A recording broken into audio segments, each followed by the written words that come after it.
Under the soft glow of my parents' dining room chandelier, surrounded by the people I had trusted my entire life, I raised my glass toward my grandfather and said the words that would shatter everything I thought I knew about my family. "Thank you, Grandpa, for the bicycle. It really helped me get back on my feet after the divorce. I meant it sincerely." The old 10-speed he had supposedly given me 8 months ago had become my lifeline, my daily transportation to work, my small symbol that someone in my family had thought of me during the darkest chapter of my life.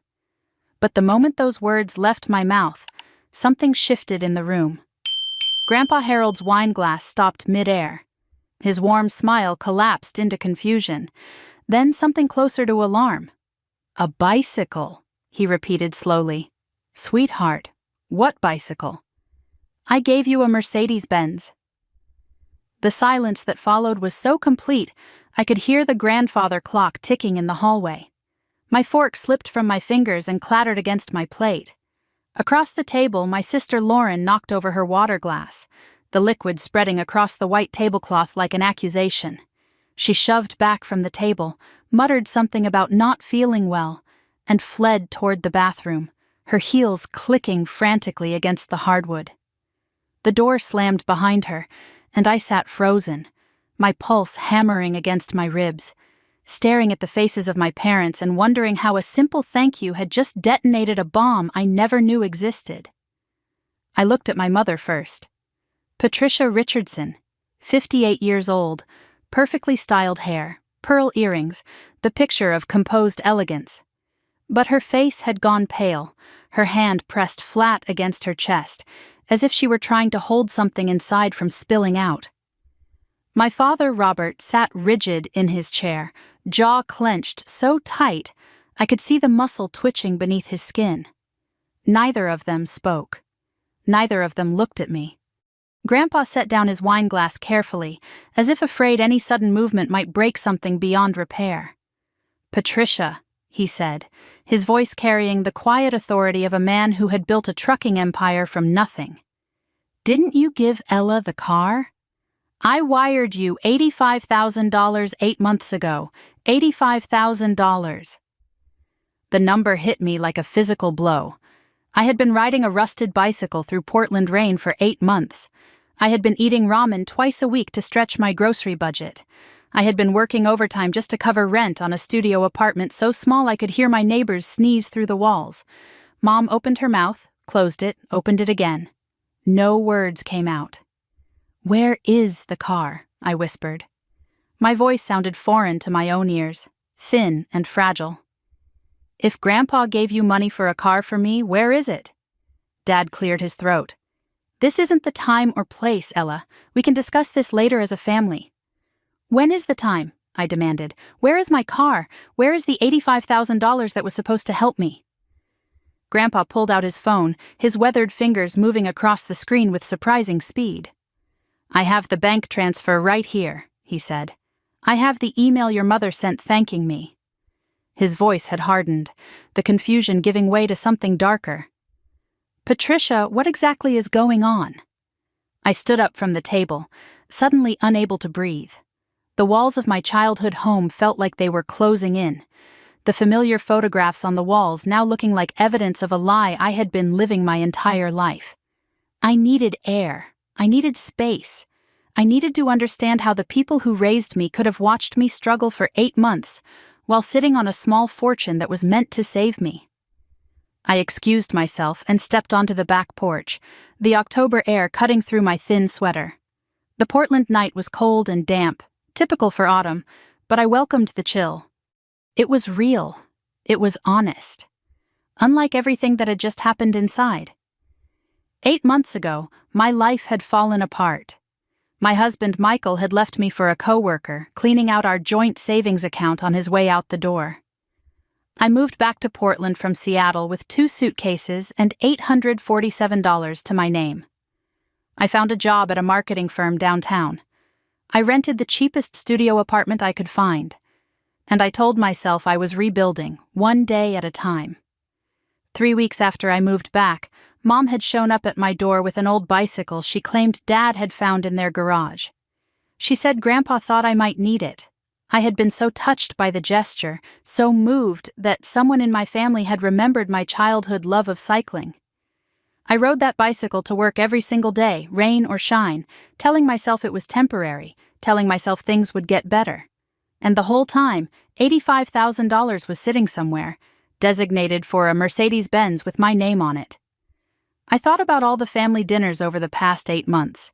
The Sunday brunches where I showed up with helmet hair and damp clothes, the holiday gatherings where I parked my bicycle in their garage while everyone else pulled up in real cars. Not once had anyone mentioned a Mercedes. Not once had anyone asked why I was still riding a 10-speed when Grandpa had supposedly given me money for a luxury vehicle. But someone had mentioned a car. At Easter brunch 4 months ago, Lauren had arrived in a brand new silver Mercedes. She had been so proud of it, making sure everyone saw her pull into the driveway. When I asked about it, she said it was from Derek's bonus at work. Her husband, Derek, who hadn't held a steady job in 2 years. At the time, I didn't question it. Why would I? She was my sister. Now, the memory made my stomach turn. I forced myself to go back inside. Grandpa was standing now, a folder clutched in his hand. I didn't know when he had retrieved it, but the sight of actual physical documents made everything feel more real and more terrifying. Mom was crying quietly, dabbing at her eyes with a napkin. Dad had his arm around her protectively, a united front against whatever was coming.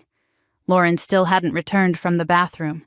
And Derek, I noticed, had vanished entirely. "I did everything right," Grandpa said, his voice trembling with barely contained fury. He showed me his phone, the bank transfer confirmation filling the screen. $85,000, wired to the Richardson family account, the memo line reading clearly, "For Ella's Mercedes, post-divorce fresh start." This was not a suggestion. This was not a family fund. This was specifically, explicitly for my granddaughter, to buy her a car. In her name. Mom let out a choked sob. "Dad, please, it's not what you think." "Then explain what it is, Patricia. Because from where I'm standing, it looks like you took money I sent for Ella and used it for something else entirely." I couldn't stay silent anymore. The anger that had been building inside me finally found its voice. "Where is the money?" I asked, stepping toward my parents. "Where is the $85,000 Grandpa sent for me? And please, please don't lie to me again." Mom looked at Dad. Dad looked at the floor. The silence stretched until it became its own answer. Finally, Mom spoke, her voice barely above a whisper. "Lauren needed it more than you did." The words hit me like a slap. I stood there, processing, trying to make sense of something that made no sense at all. My parents had received a gift specifically designated for me, specifically meant to help me recover from divorce, and they had given it to Lauren instead. While I rode a bicycle in the rain, while I counted pennies for groceries, while I worked 2 jobs some weeks just to keep my head above water. "You're the strong one, Ella," Mom continued, tears streaming down her face now. "You've always been able to handle things on your own." Lauren was drowning. She and Derek were in so much debt they were about to lose everything. We had to help her. We had to. Dad nodded stiffly. It was a family decision. We did what we thought was best for everyone. "Everyone except me," I said. My voice was steady now, cold in a way I didn't recognize. I wasn't included in this family decision. I wasn't even told about Grandpa's gift. You took my money and gave it to Lauren, and never said a word. "We were going to tell you eventually," Mom pleaded. "We just needed time to figure things out." Grandpa slammed his folder down on the dining table, making everyone jump. "Eventually? You were going to tell her eventually? While she's been struggling for 8 months? While she's been riding a bicycle to work like a college student when she should have been driving a Mercedes?" I felt something break inside me. Not dramatically, not loudly, just a quiet snap, like a thread that had been holding everything together finally giving way. I looked at my parents, at the house I grew up in, at the photographs on the walls showing smiling family moments that now felt staged and hollow. "I have to go," I said. "Ella, please." Mom reached for me. Let's talk about this."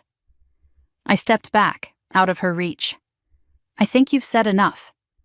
I walked out the front door, down the driveway, to the car I had borrowed from a coworker because my bicycle had a flat tire. The irony wasn't lost on me. I sat behind the wheel for a long time, hands shaking, trying to breathe.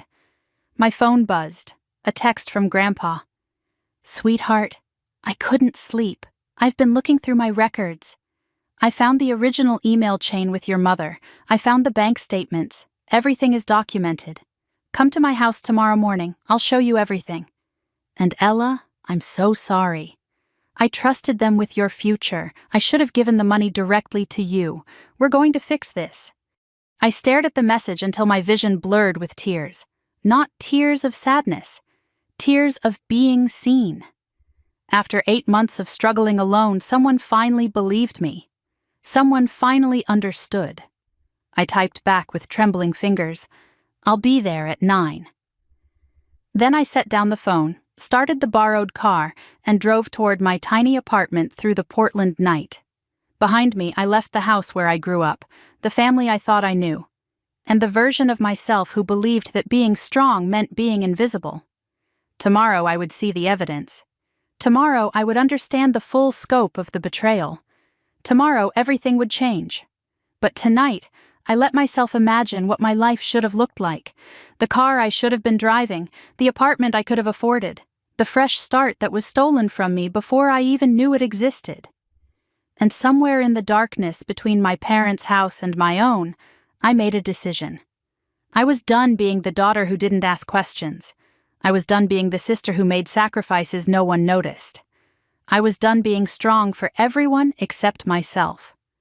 Whatever they had done with my money, whatever lies they had told, I was going to find out the truth.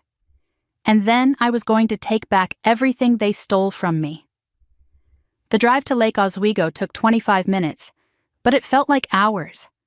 I had barely slept, maybe 2 hours total, my mind replaying the dinner scene on an endless loop. Grandpa's confused face, Lauren fleeing the table, Mom's tearful confession that they had given my money to my sister because I was strong enough to handle being robbed. The October mist hung low over Portland as I navigated the familiar route, passing landmarks from my childhood that now felt like props in a play I had never understood. I passed the coffee shop where Grandpa used to take me for hot chocolate when I was little. I passed the park where he taught me to ride a bike, back when riding a bike was a joy and not a daily reminder of what had been stolen from me. Every turn I made carried memories, but those memories felt different now, tainted, like photographs that had been secretly altered, and I was only just noticing the changes. My hands gripped the steering wheel of the borrowed car too tightly. The coffee I had poured at home sat untouched in the cup holder, cold now. I caught my reflection in the rearview mirror and barely recognized the woman looking back at me. Dark circles under her eyes, tension in her jaw. The face of someone who had just discovered that trust was a luxury she could no longer afford. Grandpa's neighborhood in Lake Oswego was quiet and affluent, the kind of place where old money lived in comfortable craftsman homes behind manicured lawns. His house sat at the end of Maple Ridge Drive, a classic Pacific Northwest craftsman built in 1942. The cedar shingles had weathered to a beautiful silver gray over the decades. The wide wraparound porch still held the wind chimes Grandma had hung 30 years ago, their gentle music carrying across the morning air. I pulled into the driveway and sat for a moment, gathering courage. Whatever waited inside that house would change everything. There would be no going back to the comfortable ignorance I had lived in for 8 months. Part of me wanted to drive away, to pretend last night had never happened, to keep believing that my family loved me equally. But that part was getting smaller by the minute. The front door opened before I could even reach the porch steps. Grandpa Harold stood in the doorway, dressed in pressed khakis and a flannel shirt despite the early hour. He looked older than he had last night, the weight of betrayal visible in the stoop of his shoulders and the shadows under his eyes. But his gaze was sharp and clear, and when he saw me, something in his expression softened. "Sweetheart," he said, his voice cracking slightly on the word. He pulled me into a hug that lasted longer than usual, and I breathed in the familiar scent of him. Coffee and Old Spice and something like sawdust from the workshop he still puttered around in. For just a moment, I felt like a child again, safe, believed, seen. "Come inside," he murmured against my hair. "We have a lot to discuss." The house looked the same as it always had. The same hardwood floors, the same grandfather clock ticking in the hallway, the same photographs lining the walls. Pictures of my father as a boy. Pictures of me and Lauren as children, gap-toothed and grinning. Pictures of Grandma before the cancer took her 5 years ago. I had always loved these walls, this history. Now I wondered how many of these smiling moments had hidden uglier truths. Grandpa led me to the living room, where 2 cups of tea waited on the coffee table. Chamomile, my favorite.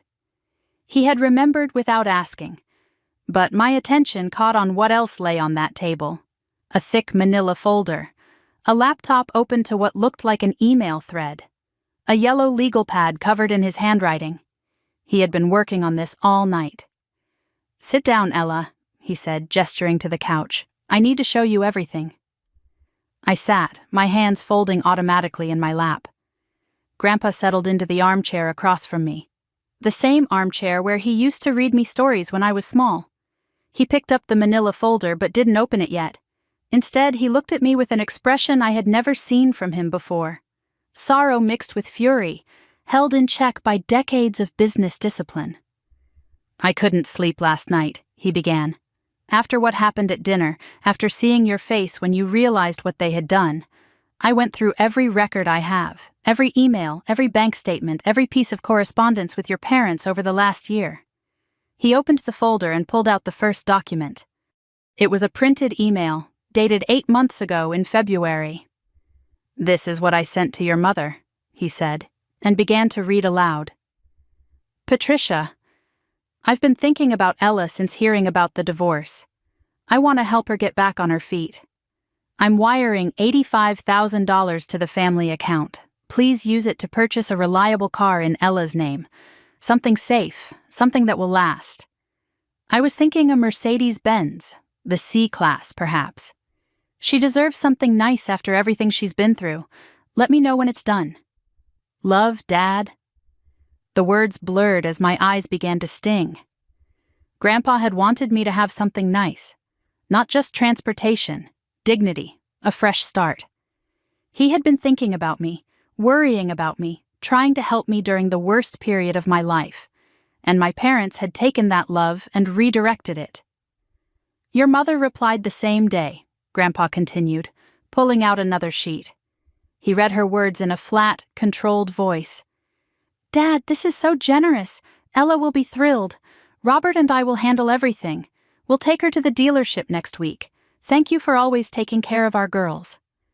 "She said she would take me to the dealership," I whispered. My voice sounded strange, distant. "She said I would be thrilled. She never took you anywhere, did she?"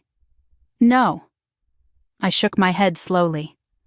"She brought me a bicycle 3 weeks later, said it was from you."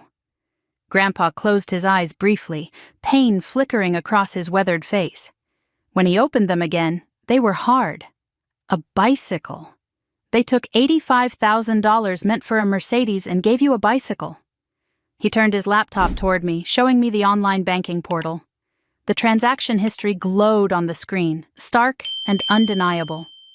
Wire transfer, $85,000, dated February 16th. Recipient, Richardson family account. Memo line, for Ella's Mercedes Benz, post-divorce fresh start, $85,000. More money than I had ever had in my account at one time. Money that could have changed everything about the past 8 months.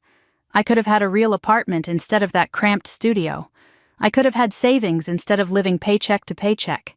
I could have had dignity instead of showing up to work soaking wet from riding a bicycle in the rain. 2 weeks after I sent the money, Grandpa said, "I texted your mother asking how the car shopping went." He showed me his phone, scrolling to an old message thread. Her reply was right there in black and white. "All done, Dad. Ella is so happy." She cried when she saw it. "Thank you so much. You made her year." I cried when I saw it, I repeated, a hollow laugh escaping my throat. I cried when I saw a rusty bicycle, Grandpa. Because I thought you remembered I liked riding bikes as a kid.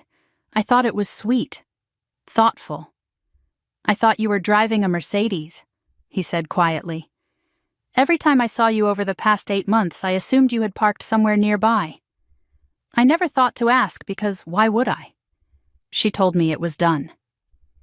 He removed his glasses and pinched the bridge of his nose, a gesture I recognized from childhood. He always did that when he was trying to control his emotions.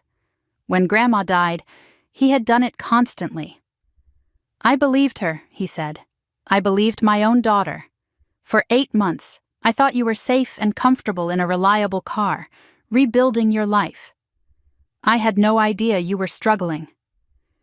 I reached across the space between us and took his hand. His skin felt papery and cool, the hands of a man approaching 80 who had just discovered that his family was built on lies. This isn't your fault, Grandpa. You trusted them. That's not a crime. He shook his head. But that's not all I found last night, sweetheart. There's more. He slid another document across the table. An email from 4 months ago. A routine check-in, he explained, where he had asked Mom how I was enjoying the car. Her reply made my blood run cold. She loves it, Mom had written. Uses it every day. Best gift you ever gave her, Dad. She's doing so much better now. 4 months ago. Mom had written those words 4 months ago, long after she knew the truth. Long after she had given my car to Lauren, long after she had watched me struggle and decided that lying was easier than confessing. She had multiple chances to make it right, multiple opportunities to tell the truth, and she had chosen to deceive Grandpa again and again. She looked me in the eye for 8 months, I said, my voice trembling with anger I could barely contain. She watched me show up to family dinners with wet hair from the rain. She never said a word. She thanked you for me. She said I cried. Grandpa's expression had shifted from grief to something harder. Determination. The same look I had seen in old photographs from when he was building his trucking company, facing down competitors and obstacles with sheer force of will. I need to ask you something, he said slowly. And I need you to think carefully before you answer. Anything. Easter brunch, 4 months ago. Do you remember what car Lauren was driving? The question hit me like a physical blow. The memory surfaced immediately, clear and damning. Lauren pulling into the driveway in a brand new silver Mercedes. Lauren making sure everyone noticed, parking right in front of the house where no one could miss it. Lauren preening as relatives admired the sleek lines and expensive features. She said it was from Derek's bonus, I whispered. Her husband's bonus from work. Derek hasn't had steady employment in 2 years, Grandpa said flatly. He opened a browser tab on his laptop and navigated to the Mercedes Benz website. He pulled up an image of the C-Class model and turned the screen toward me. Did it look like this? My stomach dropped. The car on the screen was identical to the one Lauren had been driving. Silver, sleek, expensive. The exact car Grandpa had wanted to buy for me. Yes, I breathed. Exactly like that. The picture crystallized with sickening clarity. My parents had received $85,000 designated for my car. They had purchased a Mercedes Benz. And they had put it in Lauren's name instead of mine. My sister had been driving my car for months, flaunting it at family gatherings while I pedaled through puddles on a rusted bicycle. They didn't just keep the money, I said, the words feeling like broken glass in my throat. They didn't just fail to help me. They bought the car and gave it to Lauren. My car, my gift, my fresh start. They handed it to her like I don't exist. Grandpa stood abruptly, pacing to the window that overlooked the garden Grandma had planted so many decades ago. His hands were clasped behind his back, the posture he always adopted when making difficult decisions.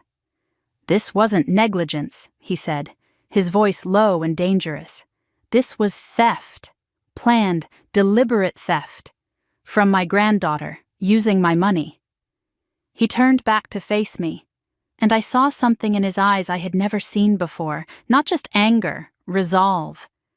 I failed you, Ella. I trusted the wrong people with your future, and I failed you. But I'm going to fix this. Whatever it takes. Lawyers if necessary. Court if it comes to that. Grandpa, I don't want to destroy the family. He crossed back to where I sat and took both my hands in his. They destroyed it the moment they stole from you. You're just finally seeing the wreckage.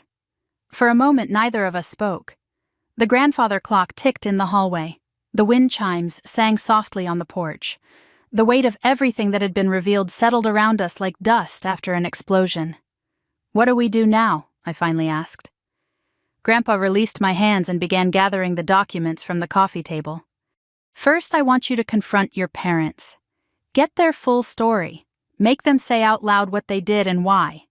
And then we decide whether to handle this privately or legally.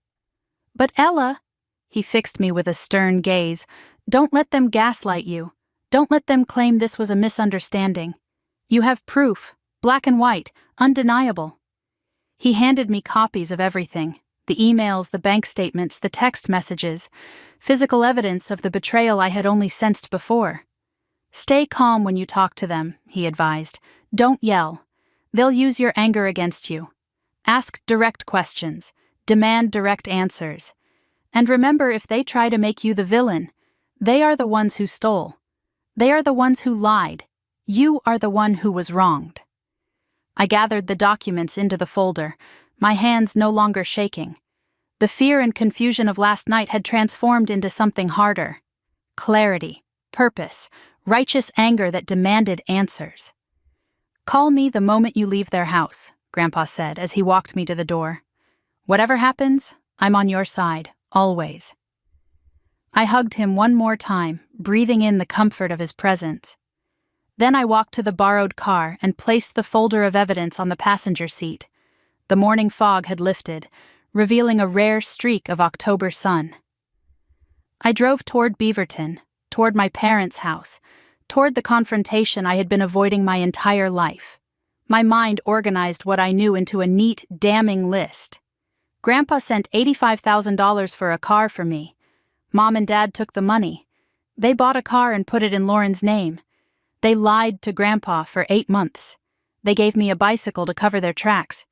They watched me struggle and said nothing. But beyond the facts, a deeper pain burned in my chest. This wasn't really about the car or the money, it was about the choice. When given $85,000 to help their struggling daughter, they had chosen to give it to Lauren. Because Lauren was fragile and I was strong. Because Lauren needed help and I could handle it.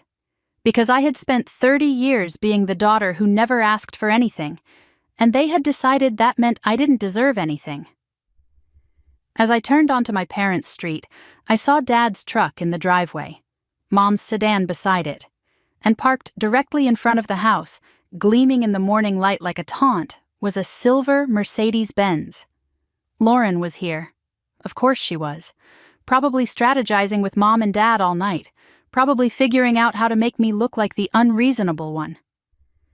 I parked behind the Mercedes and sat for a moment, staring at the car through my windshield. The car I was supposed to be driving. The car that was bought with my money, my gift, my grandfather's love. I reached out and touched the evidence folder beside me. Then I opened my door, stepped out, and walked toward my parents' house. My phone buzzed with a text from Mom. Lauren told us you might come by. Let's all talk calmly, okay? There's more to this than you know. I didn't reply. I just kept walking, past the Mercedes, trailing my fingers along its cold, smooth hood as I went. Then I climbed the porch steps and knocked on the door of my childhood home, ready to finally demand the truth. The door opened before my knuckles left the wood. Mom stood in the doorway, her eyes puffy from crying, but her chin lifted in that familiar posture of composed denial. She was wearing a pink cardigan and pearl earrings, her hair perfectly styled even in crisis. The armor of normalcy, as if looking put together, could somehow undo the chaos of what she had done. "Ella, sweetheart," she said, stepping aside to let me in. "Come in. Let's talk like a family." The smell hit me the moment I crossed the threshold. cinnamon rolls baking in the kitchen. Mom's go-to peacemaking tactic since I was a child. Every fight with Lauren, every bad grade, every disappointment had been smoothed over with warm pastry and the unspoken message that whatever was wrong could be fixed with enough sugar. I had fallen for it countless times over the years. Today, the manipulation was so transparent it almost made me laugh. The living room tableau was exactly what I expected. Dad sat in his recliner, arms crossed over his chest, jaw clenched so tight I could see the tension radiating through his entire body. Lauren was curled up on the love seat, knees pulled to her chest, a tissue clutched in her hand like a prop. Derek was noticeably absent. He had apparently fled the scene rather than face whatever was coming. 3 against 1. Just like it had always been, really. The family united against the daughter who dared to ask uncomfortable questions. I didn't sit in the chair Mom gestured toward. Instead, I chose the seat nearest the door, positioning myself for a quick exit if needed. The folder of evidence rested on my lap like a shield. I could feel its weight, the paper edges pressing against my palms. Proof. Undeniable, documented proof of everything they had done. "Before you say anything," Mom began, settling onto the arm of the love seat near Lauren, "we want you to know we love you. This whole situation has been blown out of proportion. Your grandfather doesn't understand the full picture." Dad nodded stiffly. "What your mother is trying to say is that we made a family decision. Sometimes those decisions are complicated. You weren't in a good headspace back then, with the divorce and the move. We were trying to protect you." Lauren spoke through her tears, her voice trembling with practiced vulnerability. "I'm so sorry, Ella. I never wanted you to find out this way. You have to understand, Derek and I were about to lose everything. I was so scared, I didn't know what else to do." I observed them carefully as they delivered their lines. Because that's exactly what they were. Lines, rehearsed talking points, too smooth and coordinated to be spontaneous. Mom led, Dad supported, Lauren cried. The classic Richardson family formation. The same dynamic that had been suffocating me for 30 years, only now I could finally see it clearly. I didn't respond to any of their excuses. Instead, I simply opened the folder and pulled out the first document. I placed it on the coffee table between us, turning it so they could read the words printed in black and white. "Let's start with this," I said quietly. Mom's face went pale when she recognized it. The email from Grandpa, dated 8 months ago. And beneath it, her own reply. "Ella will be thrilled. We'll take her to the dealership next week. This is Grandpa's email from February," I explained, keeping my voice calm and steady, just as Grandpa had advised. $85,000. For my car. "And this is your response, Mom. You said you would take me to a dealership." "Did you?" "Ella, you have to understand the context," Mom started, her hands twisting in her lap. "You had just gotten divorced. You were fragile. We didn't want to overwhelm you with such a big gift.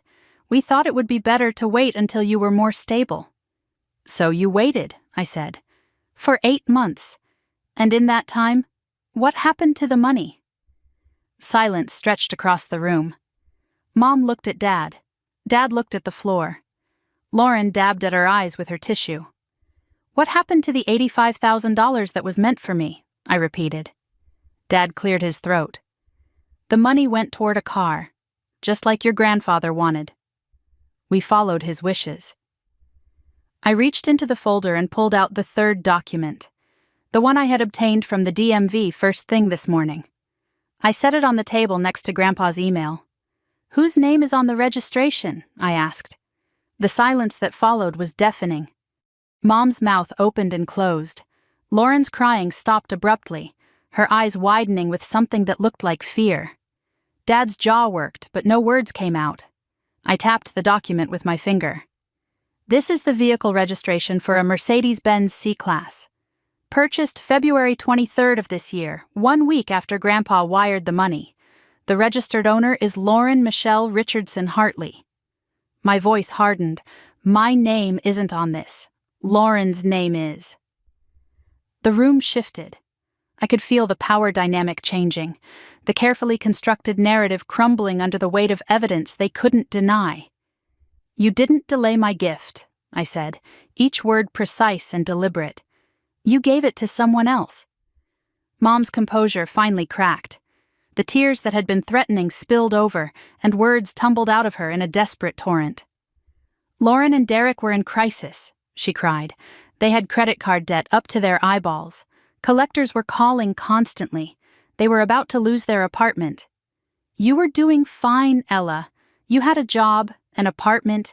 You were handling everything. Lauren was falling apart. She couldn't sleep, couldn't eat. We had to make a choice, and we chose to help the child who needed it most. Dad nodded vigorously, backing her up.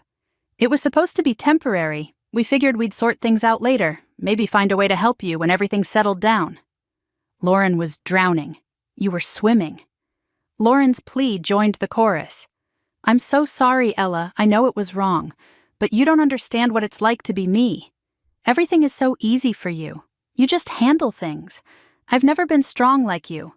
I've never been able to push through the way you do. When Mom and Dad offered to help, I was desperate. I said yes. I shouldn't have. I absorbed the assault of excuses, letting their words wash over me without interrupting. When they finally fell silent, I spoke quietly. You chose Lauren. It wasn't a question, just a statement of fact.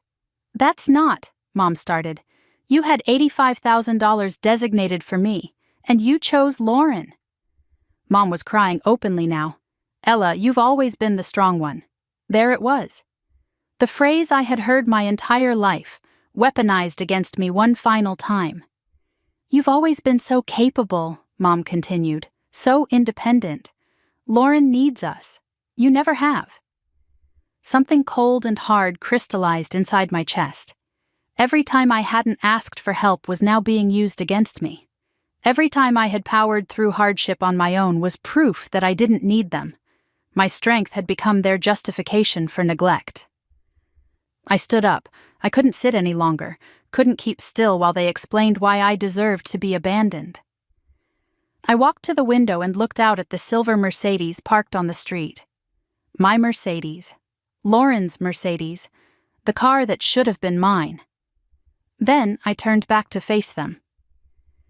Let me tell you about the last 8 months, I said, my voice rising, since you seem to think I was doing fine. I moved into a 400-square-foot studio apartment because that's all I could afford after the divorce. Michael emptied our savings. I started over with nothing. I took a step closer, my words coming faster now. I biked to work every single day. Rain, wind, it didn't matter. I couldn't afford a car.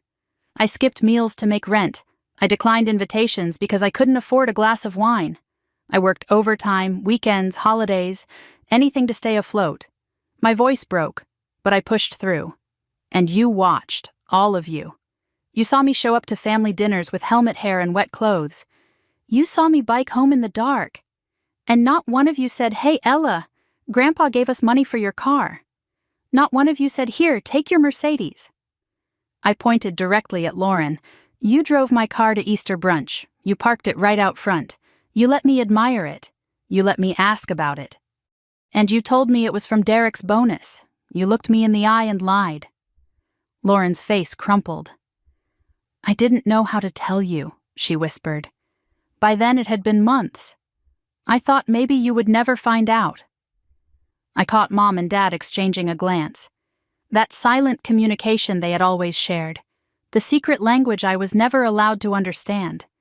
But this time, I recognized what it meant. They were hiding something else.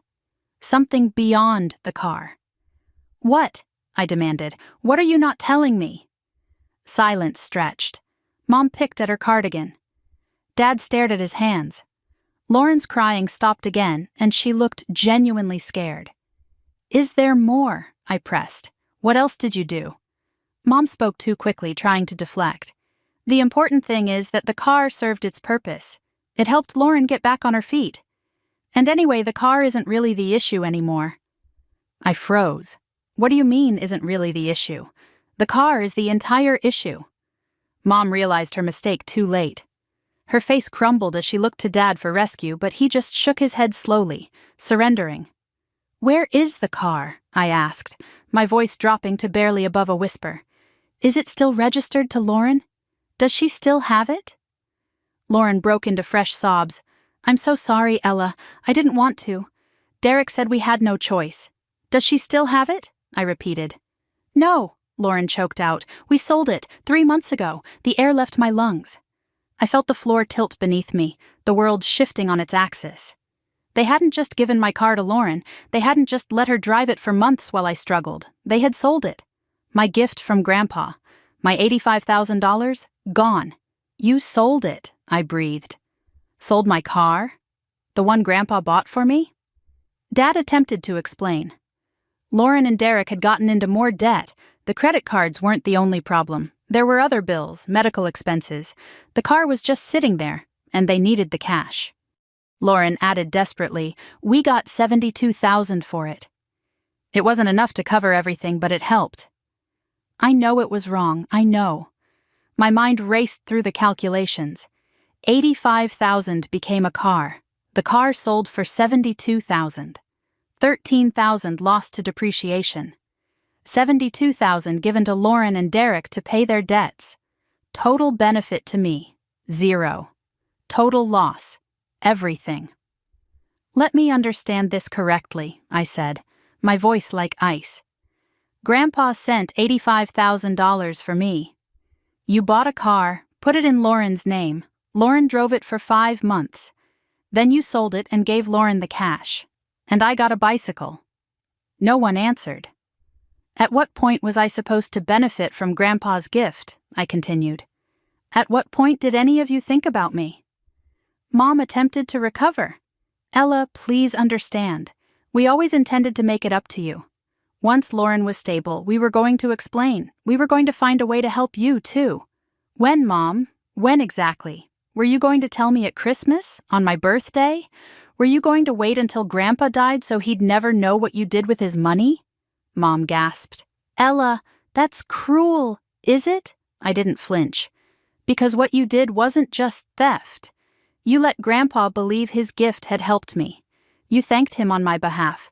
You said I cried when I saw the car. You made him think he had given me something wonderful. And every time he saw me, he probably wondered why I seemed tired, why I was still struggling. You let him think I was okay because of his gift." I gathered my folder from the coffee table. "That's not just stealing from me, that's betraying him." The blow landed. Mom covered her face with both hands. Dad looked away. Lauren curled into herself on the love seat. "I'm leaving," I announced. "I need to think about what happens next." I walked toward the door but paused at the threshold. I turned back to face my family, this broken, deceitful family that had hidden behind the word love while systematically robbing me. "I want you to understand something," I said. "I spent my whole life being the strong one. I never asked for help because I thought you would give it if I really needed it. I thought family took care of each other. But now I see the truth." My voice steadied, hardened into something I barely recognized. Being strong wasn't a virtue. It was permission. Permission to overlook me. Permission to take from me. Permission to choose Lauren every single time. Lauren reached toward me, her face streaked with tears. "Ella, please, we're sisters." I met her eyes without flinching. Sisters don't steal each other's futures. I walked out without slamming the door. I closed it quietly behind me and walked down the driveway, past the Mercedes one more time. I saw my own reflection distorted in its silver paint, warped and unrecognizable. I got into the borrowed car and started the engine. My phone buzzed before I even left the curb. A text from Grandpa. How did it go? I stared at the message, trying to find words to summarize the devastation. How do you explain that everything you feared was true, and somehow even worse than you imagined? I typed back slowly. They sold it. They sold my car and gave Lauren the money. We need to talk about next steps. I think I need a lawyer. I pulled away from the curb and watched my childhood home shrink in the rearview mirror. The house where I had learned to walk, where I had blown out birthday candles, where I had believed I was part of a family that loved me. All of it had been a lie built on my silence and my willingness to sacrifice. But as the house disappeared behind me, something else emerged. Clarity. Cold, sharp, undeniable. If they wouldn't give me what was mine, I would take it back. Every dollar, every ounce of respect they had denied me, every piece of the future they had stolen. The old Ella would have cried the whole way home. The new Ella drove with steady hands and a clear mind, already planning the next move. I pulled over 3 blocks from my parents' house because my hands were shaking too badly to drive any further. The borrowed car idled on a quiet residential street in Beaverton while I sat frozen behind the wheel, trying to process what had just happened. They sold it. The words kept echoing in my skull like a drum beat.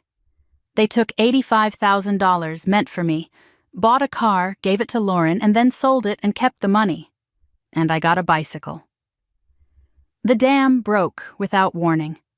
One moment I was staring at the steering wheel, and the next I was sobbing so hard I couldn't catch my breath. Not the quiet, dignified tears I had trained myself to shed in private.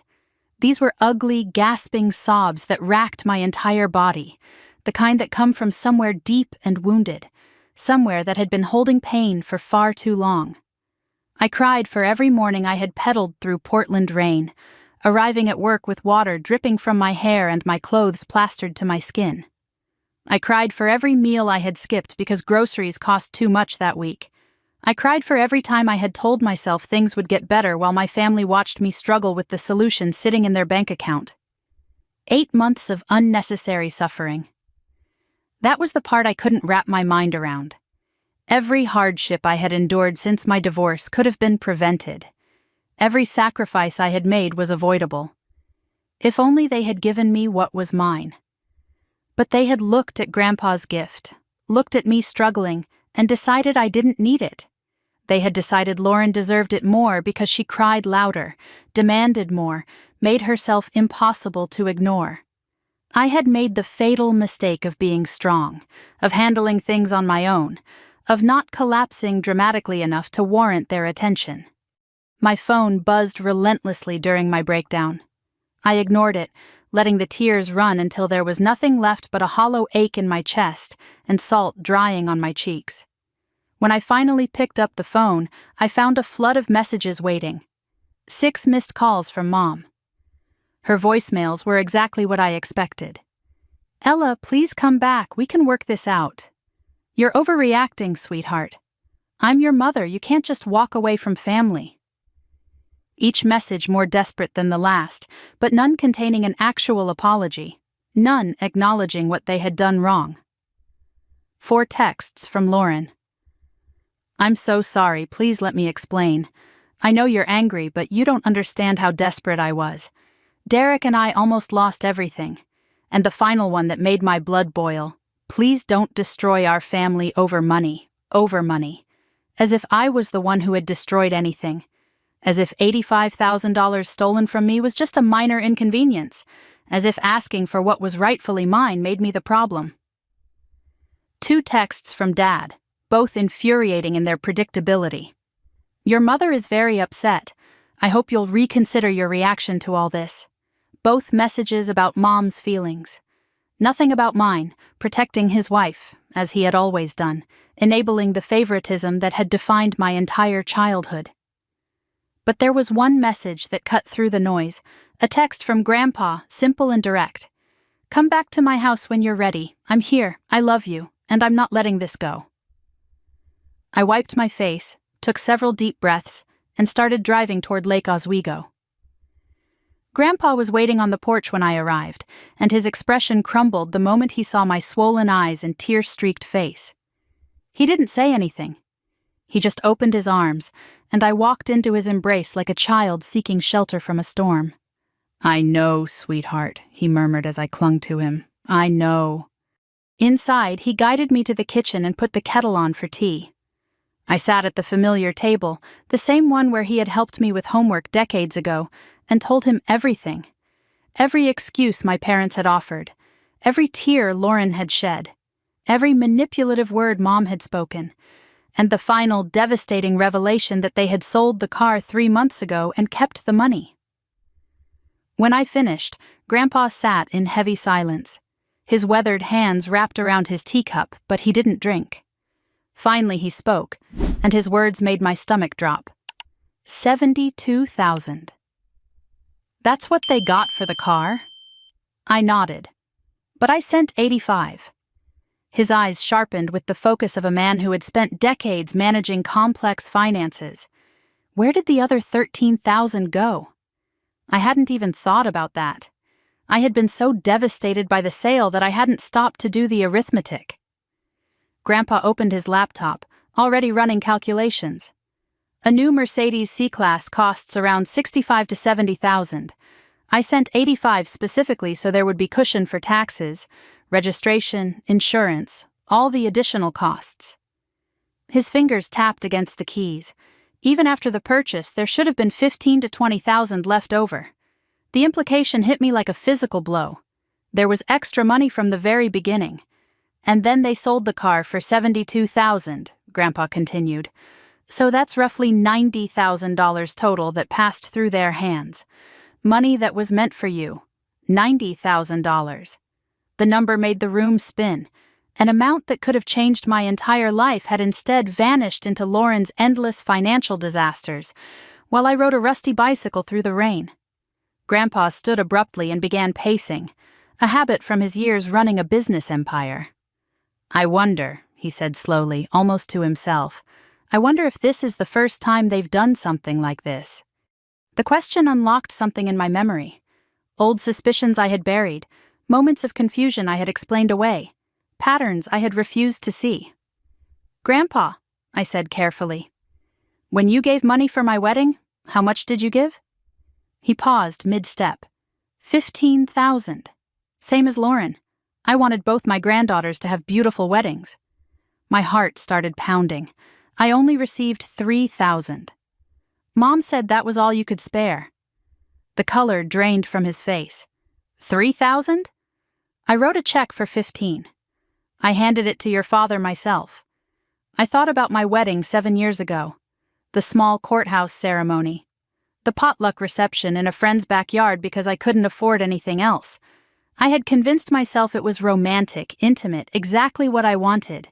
But all along, $12,000 of Grandpa's gift had been sitting in my parents' account, while Lauren threw a lavish celebration at a country club. There's something else, I continued, the memories flooding back. When I graduated from college, you mentioned sending money for my future. Grandpa was already moving toward his filing cabinet, pulling out folders I hadn't seen before. He rifled through papers until he found what he was looking for. A check from 10 years ago. $20,000 made out to my mother. The memo line read, "For Ella's future, education fund. 20,000. I felt the bile rising in my throat. I had 40,000 in student loans, Grandpa. I worked 2 jobs through school just to afford rent. Mom said you couldn't help much. She said money was tight." His hands trembled as he stared at the check. "I sent this specifically for your education. Your mother told me you had scholarships. She thanked me for making it possible for you to focus on your studies." We spent the next 2 hours going through his records. Grandpa was meticulous, a trait that had served him well in business. He had kept copies of every check, every transfer, every piece of correspondence with my parents over the years. And as we compared his records to what I actually remembered receiving, a devastating pattern emerged. The college education fund. 20,000 sent. 0 received. A 21st birthday gift. 2,000 sent. 0 received. My first apartment deposit when I moved to Seattle. 2,000 sent. 500 received. The wedding money. 15,000 sent. 3,000 received. And now the Mercedes. 85,000 sent. 1 rusty bicycle received. I wrote the final number on a legal pad and stared at it until my vision blurred. Total stolen over 10 years. Approximately $120,500. $120,000. More than enough for a down payment on a house. More than enough to wipe out my student debt twice over. More than enough to have given me a completely different life. Grandpa sank into his chair, looking every one of his 78 years. "I failed you," he whispered. Year after year, I thought I was helping you. I trusted my own daughter. I never verified. I never asked you directly if you received what I sent. I moved to his side and took his hand. His skin felt papery and fragile, the hands of a man who had just discovered his family was built on lies. "This isn't your fault," I told him firmly. "You were generous. You were loving. You tried to help me every chance you got. They intercepted everything. They used your love as an ATM for Lauren." "Your grandmother warned me," he said, his voice cracking. "She always said Patricia coddled Lauren too much. She worried about you, said you were too quiet, too self-sufficient. She told me once, Harold, just because Ella doesn't ask doesn't mean she doesn't need." He wiped his eyes. "I should have listened. I should have given everything directly to you." We sat in silence, the weight of a decade of betrayal pressing down on us. Then something shifted in Grandpa's expression. The grief hardened into determination. The slump of his shoulders straightened into resolve. "No more," he said. "This ends now. I want a full accounting of every dollar I've ever sent for you. And if they've been stealing from you for 10 years, they're going to pay back every cent." He reached for his phone. "I know an attorney. Diane Marsh. She handled my business contracts for years. Brilliant woman, doesn't take nonsense from anyone." He met my eyes. "Do you want me to call her?" I hesitated. Calling a lawyer meant making this official, legal, permanent. There would be no going back to pretending we were a normal family. No more Sunday dinners or holiday gatherings or birthday cards signed with love. Just legal documents and depositions and courtrooms. Part of me still wanted to forgive, to smooth things over, to be the good daughter who kept the peace at any cost. That instinct had been programmed into me for 3 decades. But another voice spoke louder. "Being good got you a bicycle. Being quiet got you student loans. Being strong got you nothing but the privilege of suffering alone." "Yes," I said. "Call her." Grandpa dialed. "Diane, Harold Richardson, I need your help. It's about my family. And my granddaughter. Someone's been stealing from us. We have proof." He listened for a moment, then nodded. "Monday morning, 9 a.m. We'll be there." He hung up and looked at me with something like pride. "You're doing the right thing, sweetheart." I wasn't sure anything about this felt right, but it felt necessary. I drove home as the sun set over Portland, the sky painted in shades of pink and orange that seemed to mock the darkness inside me. My apartment felt smaller than ever when I walked through the door. The evidence folders lay spread across my kitchen table where I had organized them that morning. The bicycle leaned against the wall by the door, a constant reminder of what they had given me instead of what I deserved. I couldn't look at it. I couldn't touch it. But I couldn't throw it away either. It was evidence now, proof of how little they thought I was worth. I sat on my bed with my laptop and created a new document. I titled it Timeline of Theft and began writing down everything I could remember. Every gift that never arrived, every excuse my parents had made, every suspicious moment I had dismissed over the years. The list grew longer than I expected. Small things I had forgotten or explained away. A graduation card from Grandpa that mentioned an enclosed check, but the envelope had been empty when it reached me. Mom said it must have fallen out. A birthday dinner where Grandpa asked if I'd received his gift, and Mom quickly changed the subject. A Christmas where Lauren got a new car while I got a sweater, and everyone acted like this was perfectly normal. Patterns I should have seen years ago if I hadn't been so desperate to believe my family loved me. My phone buzzed. Another text from Lauren. "Ella, I know you're upset, but please think about what you're doing. If you bring lawyers into this, it will destroy everything." Mom is beside herself. Dad isn't speaking. "You're tearing this family apart. I'm begging you, please. Can we just talk? I can explain everything. There's more to this than you understand." I read the message twice, looking for any hint of genuine remorse, any acknowledgement of what she had actually done. But there was nothing, just more manipulation, More attempts to make me feel guilty for demanding what was mine. More framing of herself as the victim. I typed back a single sentence. "There's nothing to explain. You stole from me for 10 years. Then I turned off my phone and tried to sleep. I didn't succeed. Every time I closed my eyes, I saw the silver Mercedes parked in front of my parents' house. I saw Lauren's tear-streaked face as she begged me not to destroy the family. I saw my mother's desperate attempts to make excuses for the inexcusable. At 2 a.m., I gave up on sleep and went back to my laptop. I researched civil conversion and fraud. I read about statute of limitations for financial crimes. I looked up Diane Marsh and found a website full of impressive credentials and successful case outcomes. My phone buzzed with one final message. Not from my family this time, from an unknown number. "Ella, it's Derek, Lauren's husband. I know you probably don't want to hear from me, but there are things you don't know, things that make this situation even worse than you think. Can we meet? Tomorrow, if possible. I have documents. Proof. I'm tired of being part of this lie." I stared at the message for a long time. Derek, who had benefited from my stolen car. Derek, who had sat at family dinners knowing what his wife had done. Derek, who was now apparently offering to help me. I didn't trust him. I couldn't, not yet. But I also couldn't ignore the possibility that he knew something important. Something that could strengthen my case. Something that could finally expose the full truth of what my family had done. I typed back carefully, "Where and when?" His reply came immediately. "Riverside Park, North Bench, tomorrow at 5. Come alone, don't tell Lauren."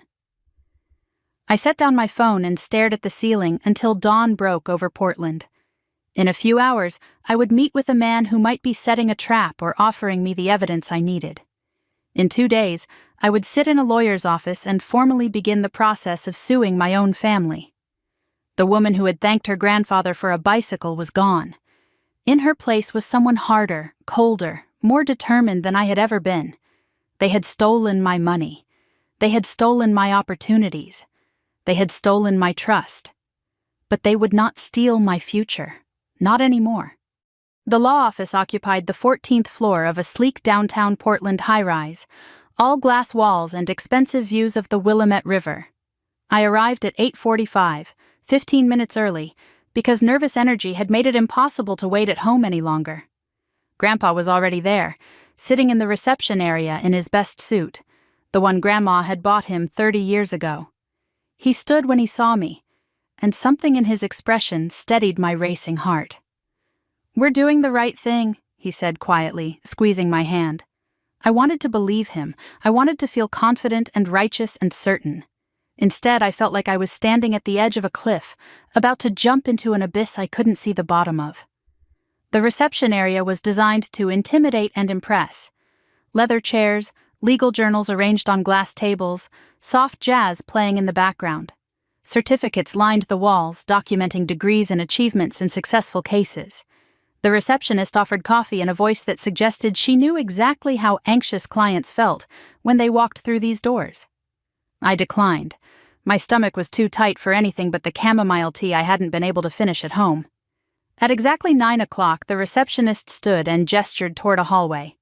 "Ms. Richardson, Mr. Richardson, Attorney Marsh will see you now." Diane Marsh was not what I expected. I had imagined someone severe, corporate, intimidating. Instead, the woman who rose from behind a cluttered desk was warm and approachable, with silver-streaked black hair pulled back in a low bun and sharp eyes behind elegant glasses. She wore a charcoal suit with a burgundy blouse, powerful but not cold. Her handshake was firm and confident. "Harold," she said, greeting my grandfather first. "Good to see you, though I wish it were under better circumstances." Then she turned to me. "And you must be Ella. Please sit down, tell me everything." Her office was organized chaos, stacks of files arranged with a precision that suggested a brilliant mind at work. I noticed family photos on the credenza behind her desk. She had daughters, I realized. Maybe that was why Grandpa had chosen her. Maybe she would understand. I began with the dinner, the bicycle, Grandpa's confused question that had shattered my world. I walked her through the confrontation at my parents' house, Lauren's confession, the sale of the car. I laid the documents on her desk one by one. The emails, the bank transfers, the DMV registration showing the Mercedes in Lauren's name. My voice shook at first, but steadied as I spoke. There was something clarifying about presenting facts to someone who had no stake in protecting my family's reputation, no obligation to minimize or excuse, just a professional assessment of what had been done to me. Diane listened without interrupting, taking notes on a yellow legal pad.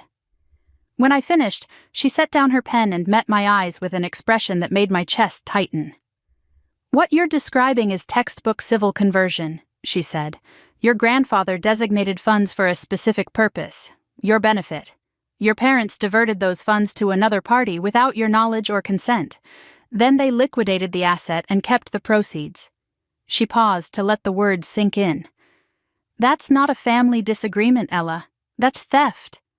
The word hung in the air between us. Theft. I had thought it privately, felt it viscerally, but hearing a lawyer say it out loud made it real in a way nothing else had. "But I have a feeling there's more," Diane continued, leaning forward slightly. "You mentioned this might be part of a pattern. Tell me about that." I pulled out the document I had prepared over the weekend. My timeline of theft, organized chronologically, with amounts and dates and notes about what I remembered receiving versus what Grandpa's records showed he had sent. I handed it across the desk and watched Diane's expression shift from professional interest to genuine concern as she scanned the pages. The timeline included everything Grandpa and I had pieced together. The wedding money from 7 years ago, 15,000 sent, and only 3,000 received.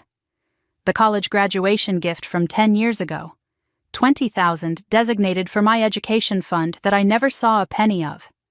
The 21st birthday gift that supposedly got lost in the mail. The first apartment deposit that arrived short by $1,500. And the Mercedes, 85,000 sent, one rusty bicycle received. Diane looked up from the document.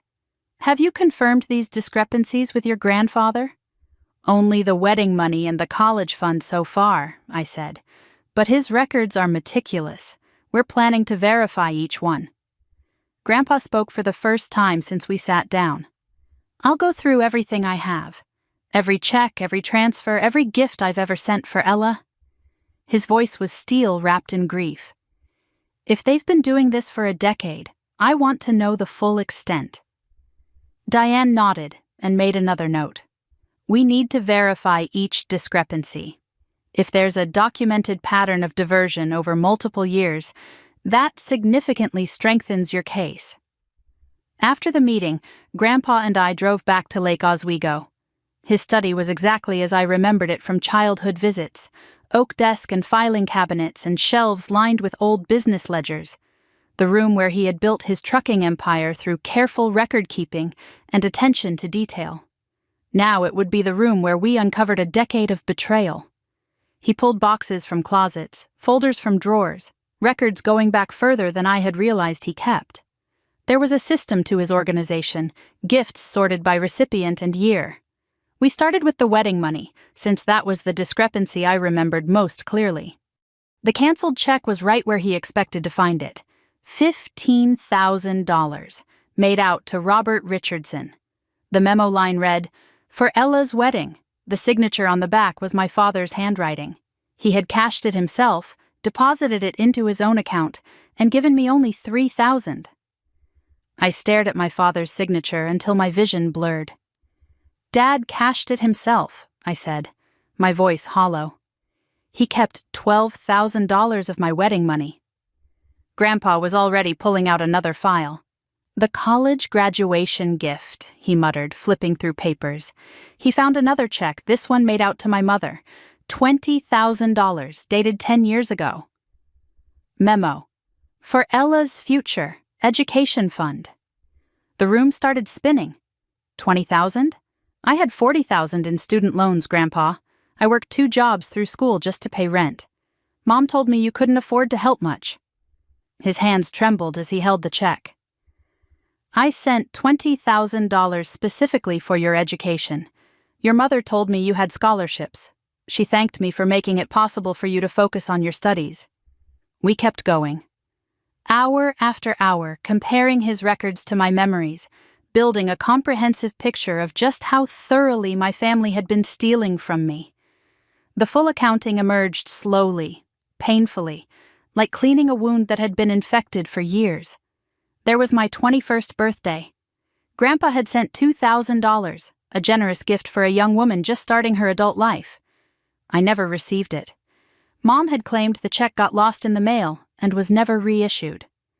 There was my first apartment deposit when I moved to Seattle. Grandpa had offered to help, sending $2,000 to cover the cost.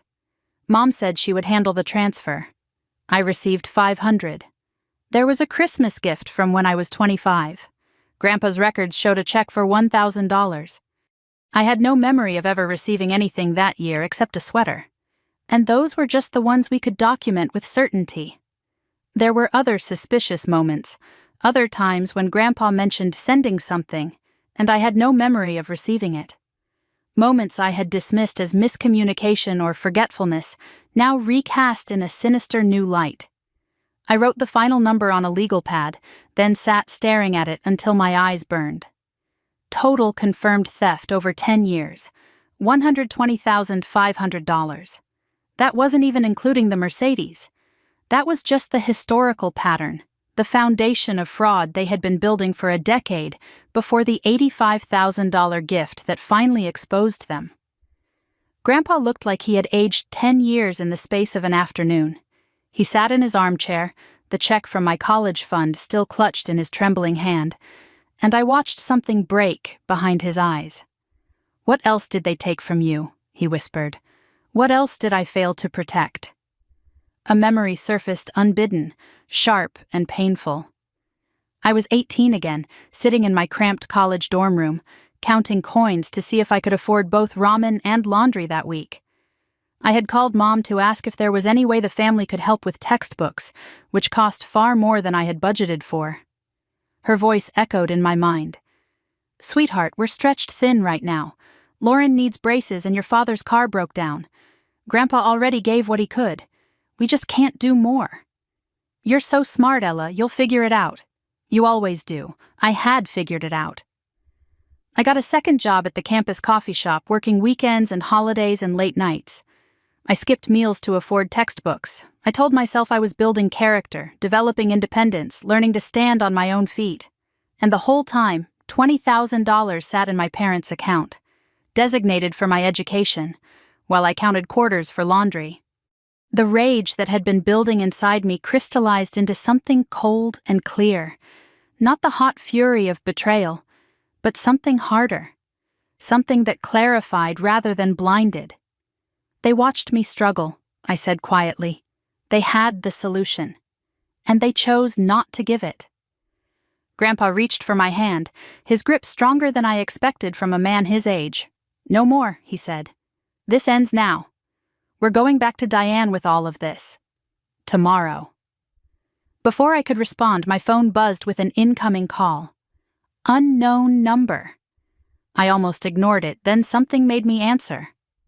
"Ella." The voice was male, nervous, familiar. "It's Derek, Lauren's husband." I went very still. Derek had benefited from my stolen car. Derek had sat at family dinners knowing what was happening. Derek had sent me that cryptic message about having information. "Why are you calling me?" "I need to talk to you," he said urgently. "Today, if possible. There are things you don't know, things that make this whole situation even worse." I laughed bitterly. How could it possibly be worse? A long pause. "Because the car wasn't just sold. Before they sold it, they took out a loan against it. They used your car as collateral to borrow $30,000. The floor dropped out from under me. A loan? They borrowed against my car? Yes. Derek's voice was shaking now. And that loan? It's still outstanding. They used the sale money to pay off credit cards and medical bills. The loan is still there. Technically, there's still $30,000 owed, secured against a car that doesn't exist anymore." The arithmetic rearranged itself in my head. $85,000 original gift. Car given to Lauren. $30,000 borrowed against it. Car sold for $72,000. Sale money used for other debts. Loan still outstanding. That's $115,000 connected to the Mercedes alone, plus the decade of previous theft. The number was staggering, obscene. "Why are you telling me this?" I demanded into the phone. "Because Lauren is my wife, but what she did is wrong." Derek's voice cracked.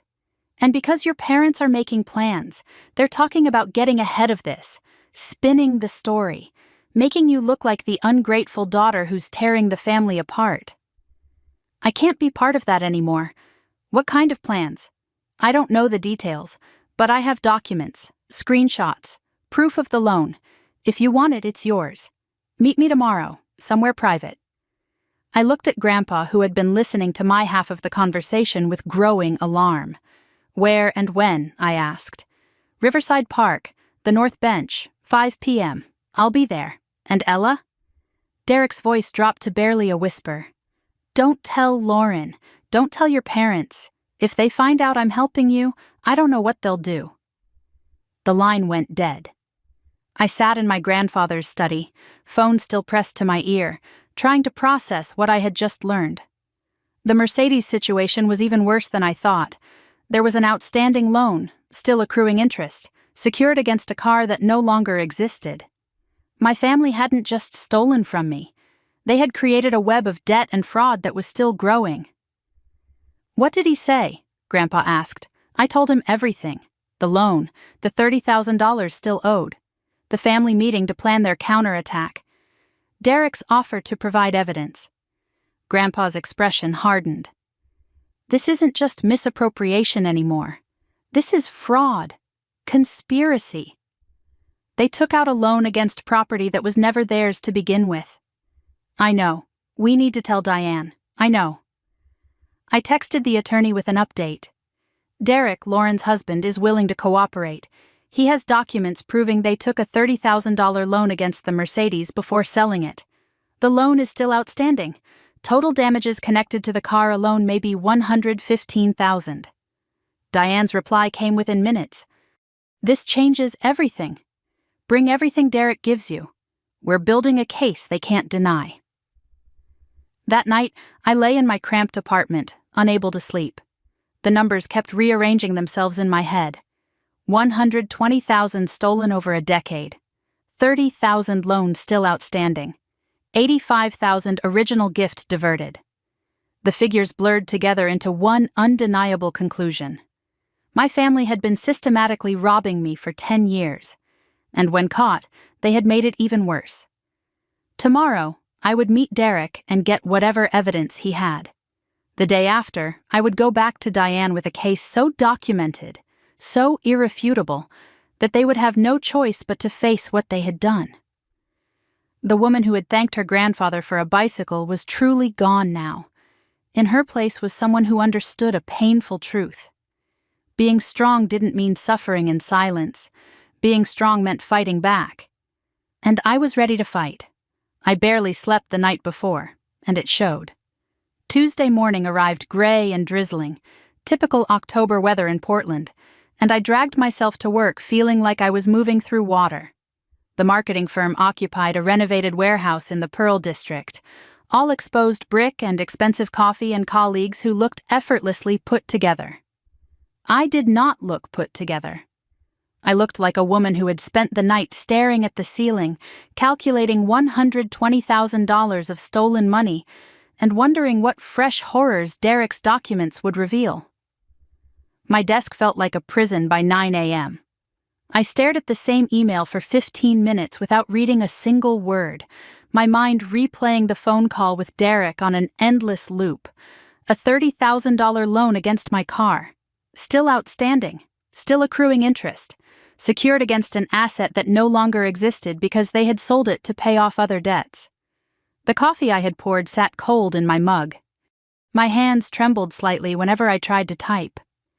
Every few minutes I caught myself staring out the window at the rain, lost in thoughts that had nothing to do with the quarterly marketing report due by end of week.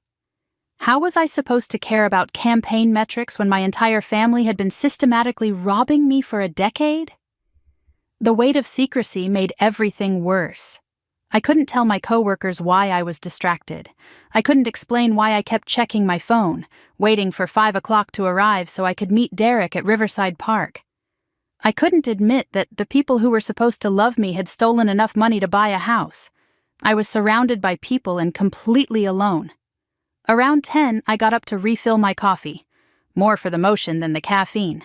I nearly collided with someone in the break room doorway, and a hand caught my elbow to steady me as coffee sloshed dangerously close to the rim. Whoa, careful. That's a lot of caffeine for 10 a.m. I looked up into the concerned face of Marcus Cole, senior account manager, 3 doors down from my cubicle. We had worked on a few projects together over the past year, friendly but not close. He was maybe 35, with kind eyes and an easy competence that never needed to announce itself. The type of person who noticed things other people missed. "Long night," I said, forcing a smile that probably looked as hollow as it felt. "Big presentation later this week." He didn't buy it. I could see the skepticism in the way he studied my face, taking in the dark circles I had tried to conceal, and the tension I couldn't quite hide. "You've had a lot of long nights lately," he observed. "Just busy. You know how it is." I moved toward the coffee maker, avoiding his eyes. But Marcus didn't retreat. He followed me into the break room, leaning against the counter as I refilled my mug with hands that weren't entirely steady. "I saw you bike in this morning," he said. "In the rain, again. You know there's an underground parking garage, right? If you ever need a ride or anything." The mention of biking hit differently now. Every soggy commute was no longer just an inconvenience. It was a reminder of the Mercedes I never received, the fresh start that was stolen before I even knew it existed. "I like the exercise," I lied. "Clears my head." Marcus nodded, but something in his expression told me he wasn't convinced.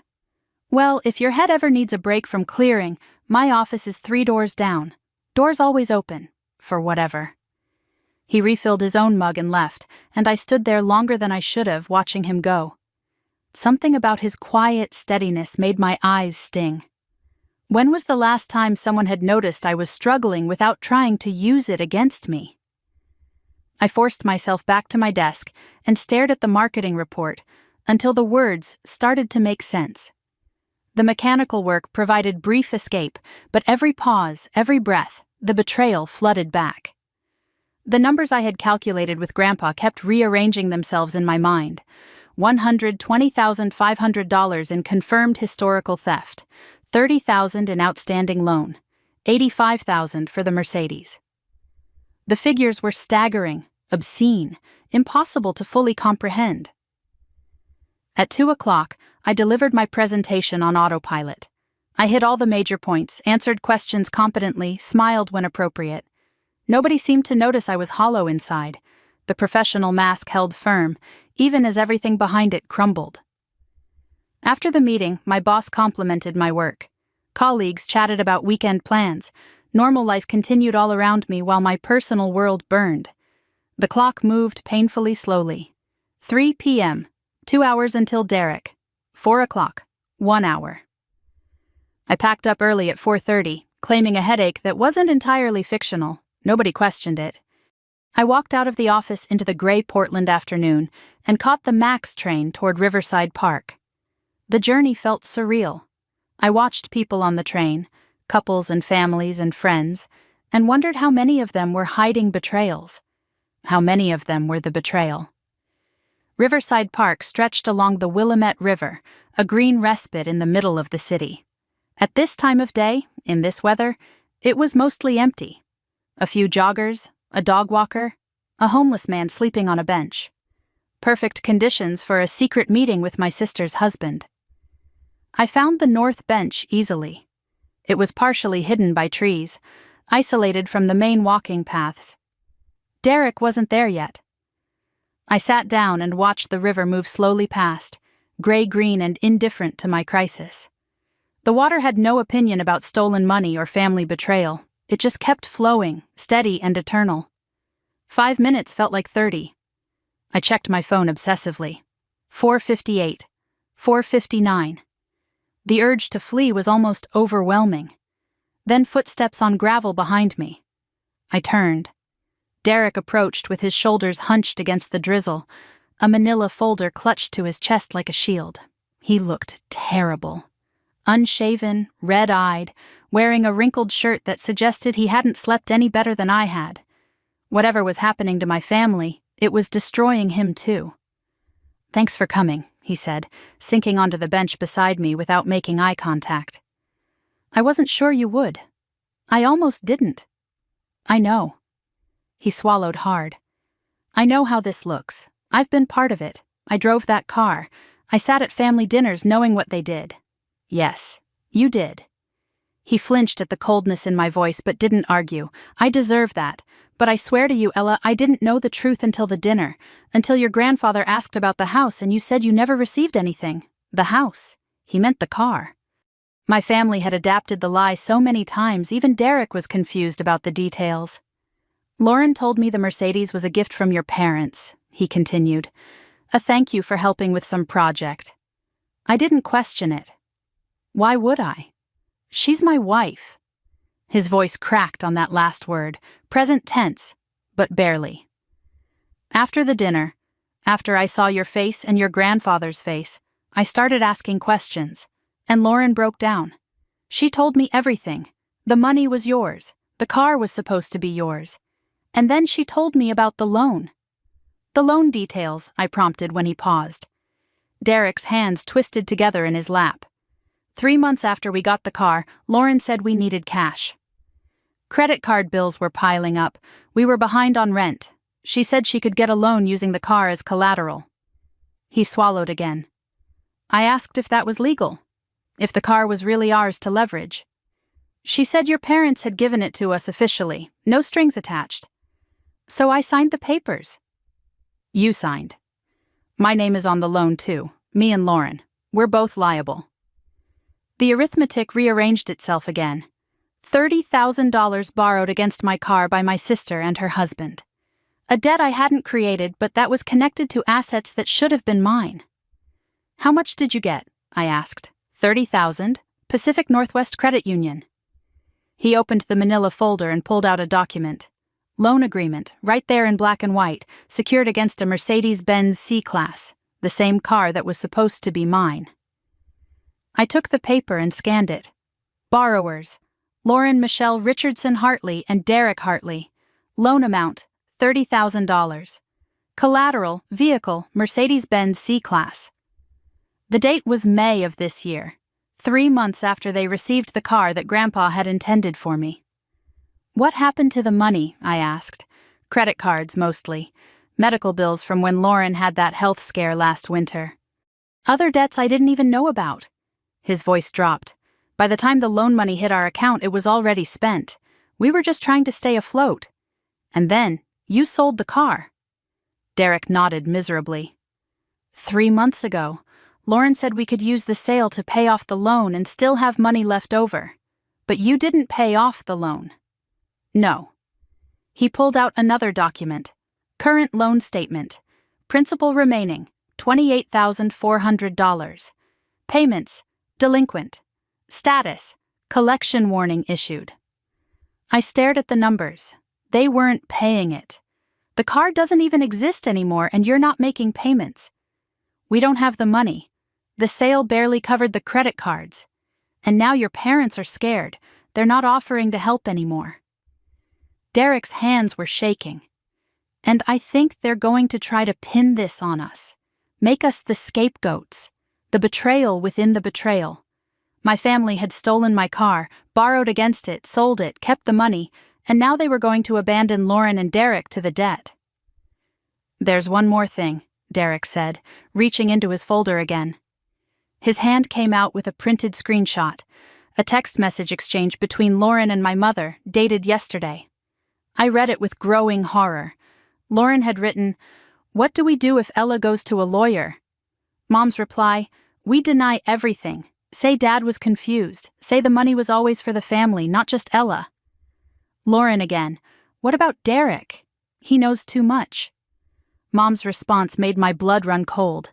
If it comes to it, we say Derek pressured you. He's the outsider. Easier to blame. They're going to throw me under the bus, Derek said, his voice cracking completely now. Your mother, your sister, my own wife.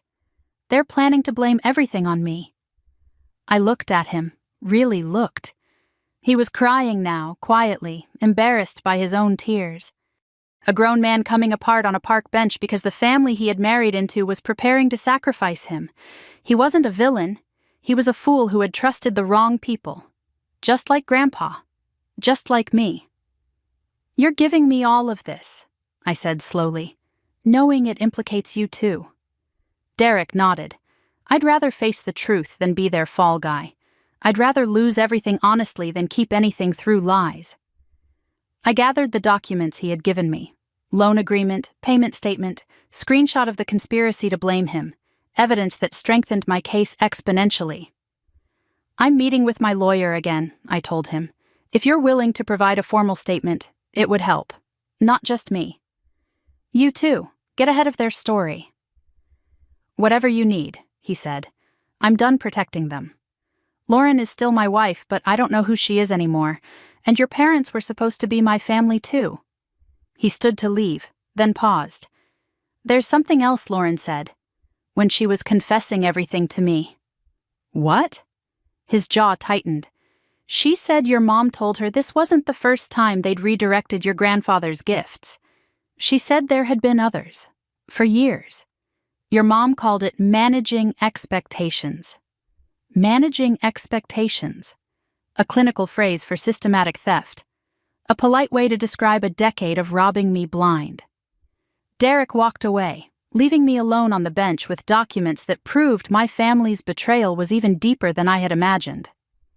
That evening, I spread everything across my kitchen table, the loan agreement, the payment history, the screenshot of my mother planning to frame Derek.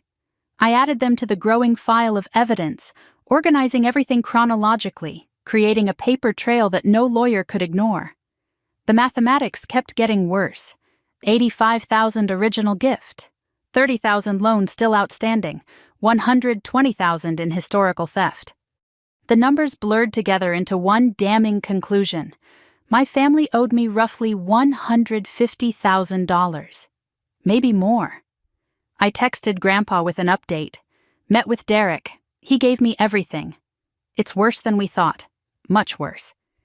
Can we meet with Diane tomorrow? His reply came quickly. I'll call her first thing. We'll make it happen. You're not alone in this, sweetheart. I set down my phone and stared at the evidence covering my table. Then, unexpectedly, my phone buzzed again. Unknown number. The text made me blink. Ella, this is Marcus. From work. Got your number from the company directory. Hope that's okay. I know it's late, but I wanted to check on you. You seemed really off today. More than usual. No pressure to explain. Just wanted you to know someone noticed. If you ever need to talk, or just need someone to sit with you while you don't talk, I'm here. The kindness caught me off guard. A co-worker I barely knew, reaching out at 10 p.m. because he noticed I was struggling. Not because he wanted something. Not because he was obligated. Just because he cared. I typed back slowly. Thank you, Marcus. Really, I might take you up on that sometime. Tonight I'm just trying to survive. His reply came immediately. Surviving is enough. See you tomorrow. I set down the phone and looked at the documents on my table, then at the bicycle still leaning by the door. Tomorrow I would meet with Diane and present everything Derek had given me. Tomorrow the legal machinery would start to move. But tonight there was one small mercy. Someone had seen me struggling and offered help without strings attached. It wasn't much, but after everything my family had done, it felt like a miracle. The conference room on the 14th floor felt like a war room. Morning light streamed through tall windows overlooking the Willamette River, illuminating a mahogany table large enough for 12 but holding only 4. I sat beside Grandpa, my folder of evidence organized and ready. Across from us, attorney Diane Marsh reviewed the documents I had collected over the past week with the focused intensity of someone preparing for battle. And at the far end of the table, looking like he hadn't slept in days, sat Derek. He had arrived separately, parking 3 blocks away and entering through a side door to avoid being seen. His fear of Lauren discovering where he was radiated from him like heat. Every few minutes he glanced at his phone, checking for messages from the wife he was about to betray. Grandpa regarded Derek with a complicated expression I couldn't quite read. Sympathy mixed with suspicion. This was the man who had driven the stolen car, who had signed the fraudulent loan, who had sat at family dinners knowing what was happening. But he was also the man who had chosen truth when he could have stayed silent. Diane closed the folder she had been reviewing and looked at Derek with sharp, assessing eyes. "Let's start from the beginning," she said. "I want the complete picture. Derek, I understand you have information that expands what we already know. This is a safe space. Attorney-client privilege extends to this meeting. Tell us everything." Derek took a shaky breath and opened his own folder of documents. His hands were trembling. "I need you to understand," he began, his voice unsteady. "I didn't know, not at first. When Lauren and I got married 3 years ago, her family seemed normal, loving, close. The kind of family I always wanted but never had." He paused, gathering himself. "I grew up in foster care. No parents, no siblings, nobody who claimed me. When the Richardsons welcomed me in, I was so grateful, so willing to believe the best about them. I didn't ask questions I should have asked." "The Mercedes," Diane prompted gently. "When the car appeared in February, Lauren told me it was a gift from her parents. A thank you for helping Robert with some home improvement project. I thought it was excessive, but they seemed like generous people. Why would I question it?" His voice cracked slightly, but things started not adding up. Lauren was anxious all the time, secretive about our finances. She would get calls from Patricia and suddenly need to handle something, always vague about what. When I asked questions, she deflected, said I was being paranoid. "And the dinner," Diane said. "That's when everything changed." Derek nodded. "When Harold asked about the car and Ella said she never received anything, I saw their faces, Lauren and Patricia. That wasn't confusion. That was fear. The fear of being caught." He pulled out his phone, and something in his expression shifted from nervousness to determination. "After the dinner, I couldn't sleep, so I did something I'm not proud of. I went through Lauren's phone while she was in the shower. The room went very still. I know it was wrong," Derek continued. "Invasion of privacy. But I needed to know the truth. And what I found changed everything." He handed his phone to Diane, who studied the screen with growing intensity. I leaned forward, desperate to see what had prompted this betrayal of his own wife. "Text messages," Derek explained. "Years of them, between Lauren and Patricia, planning everything." Diane scrolled through the messages, her expression hardening with each swipe. She began reading selected excerpts aloud, and with every word, my understanding of my family's betrayal deepened into something far worse than I had imagined. From 8 months ago, when the Mercedes money arrived. Lauren had written, "Dad sending money for Ella, $85,000 for a car." Patricia's response, "That's a lot." Lauren again, "We need that money. Derek's out of work and we're drowning." And Patricia, my own mother, "I know, we'll handle it. Ella's strong, she'll bounce back." There it was, documented proof. They had planned the theft before the money even arrived, but Diane kept scrolling, going further back. The messages weren't just about the car, they stretched back years, and the pattern that emerged made my stomach turn. From 7 years ago, around the time of my wedding, Lauren had written, "How much is Grandpa giving for Ella's wedding?" Patricia's reply, $15,000. Lauren's response, "That's not fair. My wedding cost way more. Can't you redirect some of it?" And 2 days later, Patricia's message, "Done. Ella's getting $3,000. Rest goes to family fund." Lauren's reply, "Perfect. She won't notice. She's doing courthouse anyway." I felt the blood drain from my face. My wedding. My small, intimate courthouse wedding that I had convinced myself was romantic because I couldn't afford anything more. They had stolen $12,000 from me and laughed about it. Diane kept reading. There was more, so much more. From 10 years ago when I graduated college. Lauren, did Grandpa send Ella's graduation gift?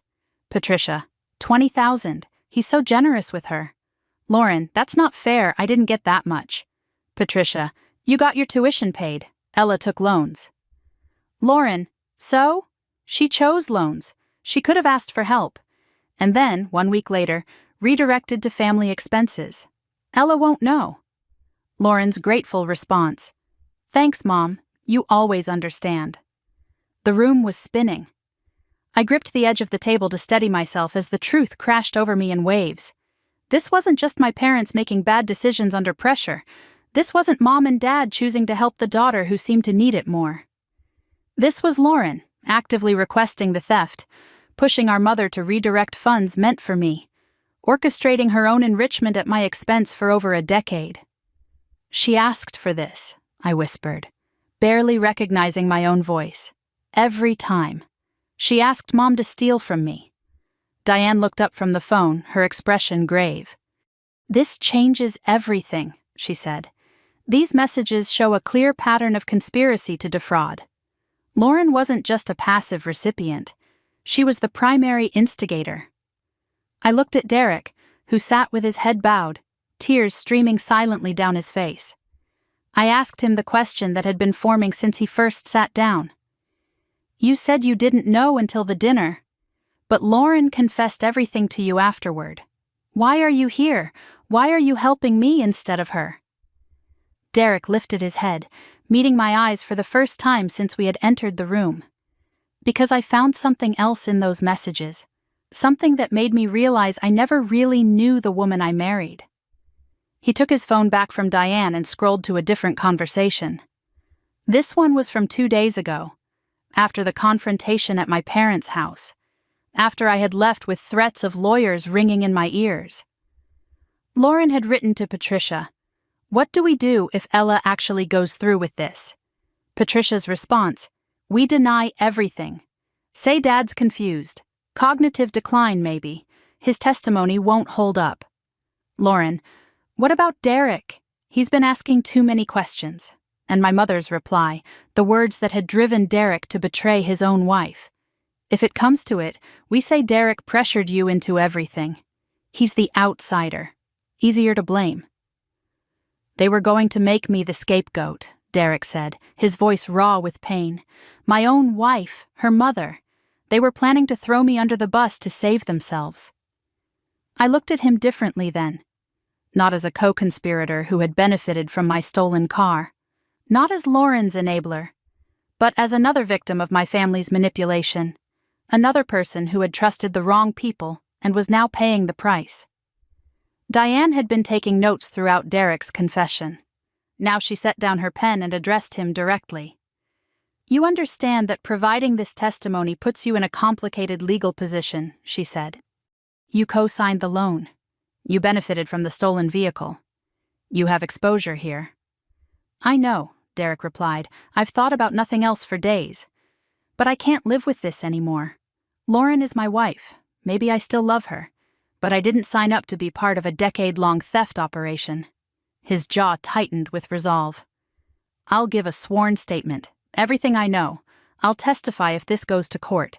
And I'll cooperate with whatever Ella and Harold decide to pursue." Grandpa spoke for the first time since we had sat down.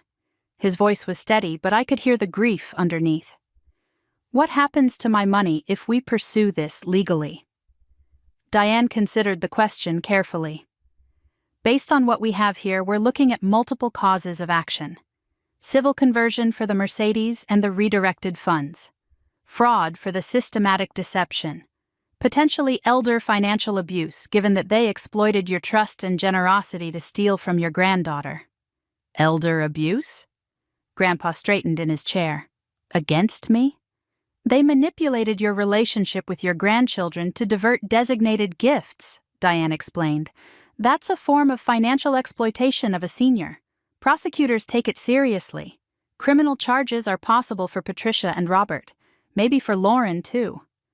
The weight of those words settled over the room. Criminal charges. Prison time. For my mother, my father, my sister.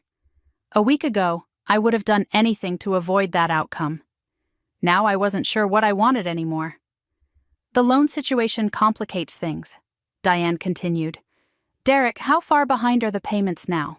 3 months, he admitted. The notice I showed Ella was from last week, but we missed another payment since then. Lauren keeps saying she'll handle it, but she won't. Or can't. A secured loan 3 months delinquent is in serious default territory, Diane said. The lender will pursue aggressive collection. And since the collateral no longer exists, they'll come after the borrowers personally. That's you and Lauren. Derek nodded miserably. I know. But here's the complication, Diane continued. The loan was fraudulently obtained against property that wasn't Lauren's to leverage. That could potentially shift liability back to Patricia and Robert, who facilitated the original theft. I ran the numbers in my head one more time. $85,000 original gift, $30,000 outstanding loan, $120,000 in historical theft. The total exceeded $150,000. More than enough to change someone's life. More than enough to have changed mine. Diane outlined her recommended next steps. First, a comprehensive demand letter itemizing every documented theft, from the Mercedes all the way back to my college fund. Total demand, $150,500 plus interest. 14-day deadline. Consequences clearly stated: civil lawsuit and potential criminal referral for fraud and elder financial abuse. Second, Derek's sworn statement, formally documenting everything he knew with text message evidence attached as exhibits. His testimony on record before the family could pressure him to recant. Third, preservation of all evidence. Documents scanned and backed up. Derek's phone archived in case Lauren tried to delete the message history. Bank records from Grandpa secured and organized. Whatever it costs, Grandpa said when Diane finished. Whatever it takes. They used my money to hurt my granddaughter for 10 years. That ends now. I looked around the room at my unlikely alliance. A grandfather who had finally seen through his daughter's lies. A brother-in-law who had chosen truth over loyalty. An attorney who would fight for justice I had never dared to demand. I never wanted this, I said quietly. I never wanted to fight my own family. Diane met my eyes with understanding. They didn't give you a choice. No. They didn't. They decided I didn't matter. They decided I was expendable. My voice steadied as something inside me hardened into resolve. This isn't revenge. This is refusing to be erased. We spent another hour going over details, signing documents, preparing for the battle ahead. When we finally emerged from the conference room, the morning had turned to early afternoon. Derek slipped out through the side entrance, heading to a hotel where Lauren couldn't find him. Grandpa looked exhausted but determined as we rode the elevator down together. In the lobby, we parted ways with nods rather than hugs. Too much had happened for casual warmth, but there was understanding between us. Solidarity. I stepped outside into the gray Portland afternoon and checked my phone for the first time in hours. 17 missed calls, all from the same number. Mom. I didn't listen to all the voicemails, just skimmed the transcriptions. Ella, where is Derek? He didn't come home last night. Then, Ella, what have you done? What did you tell him? And, Ella, if you're behind this, if you've turned him against us? The final message, left 30 minutes ago, stopped me cold. Ella Richardson, you call me back right now. I know you're with a lawyer. I know what you're planning. And I swear to God, if you destroy this family, you will regret it for the rest of your life. I stared at the threat from my own mother. Not an apology, not an explanation, not even an attempt at reconciliation, just a threat. I screenshotted the voicemail transcription and texted it to Diane. My mother just threatened me. Voicemail attached. Her reply came in seconds. Perfect. Let her keep talking. Every word is a gift to our case. I pocketed my phone and tilted my face toward the gray sky. The rain had started again, soft at first, then steady. I didn't move to find shelter. Let it rain. Let it all come down. I had already survived worse storms, and I was just getting started. The email arrived at 6:47 on Thursday morning, before I had even finished my first cup of coffee. I sat at my kitchen table, still in my robe, staring at the notification on my phone. From Diane Marsh. Subject line: Final draft, Richardson demand letter. Please review. Attachment: 12-page PDF. I opened it with trembling fingers and read every word. The letter was a masterpiece of legal precision. It itemized every theft Diane and I had documented: the Mercedes, the college fund, the wedding money, the smaller diversions across a decade. Total demand: $150,500 plus 6% annual interest. Deadline: 14 days from receipt. Consequences: civil lawsuit, potential criminal referral for fraud and elder financial abuse. Seeing it laid out in formal legal language made everything feel different, more real, more permanent. This wasn't just a family argument anymore. This was a legal action that would create records, generate court filings, become part of the public documentation of who my family really was. I typed my response with steady hands. Approved. Send it. 3 words that would detonate my family. Diane replied within minutes. Sent via certified mail and email. All 3 parties: Patricia, Robert, and Lauren. Receipt confirmation requested. The clock starts now. I set down my phone and stared at the ceiling of my tiny apartment. In 14 days, my family would either pay what they owed or face me in court. There was no middle ground anymore, no possibility of pretending this hadn't happened. I drove to Lake Oswego later that morning to tell Grandpa in person. The news felt too significant for a phone call, but as I turned onto his street, something felt wrong. The porch light was still on from the night before. Grandpa never forgot to turn off lights. 2 days' worth of newspapers sat piled by the front door. The garden looked neglected in a way I had never seen. I knocked, then used my spare key when no one answered. "Grandpa," I called into the quiet house. "It's Ella." I found him in the living room, still wearing yesterday's clothes, sitting in his armchair and staring at nothing. A cup of tea sat cold and untouched on the table beside him. He looked older than he had 2 days ago, smaller somehow. The weight of betrayal had aged him in ways I hadn't anticipated. "Grandpa? Are you okay?" He looked up slowly, taking a moment to focus on my face. "Ella, sweetheart, I didn't hear you come in." His voice was tired, older than I had ever heard it. I sat beside him on the ottoman and took his cold hand in mine. "When did you last eat?" He had to think about it. "Yesterday? Maybe the day before?" "Grandpa, I know." He squeezed my hand weakly. "I keep thinking about what they did, all the years. Every gift I sent, every check I wrote, thinking I was helping you. And they just took it, like it was nothing.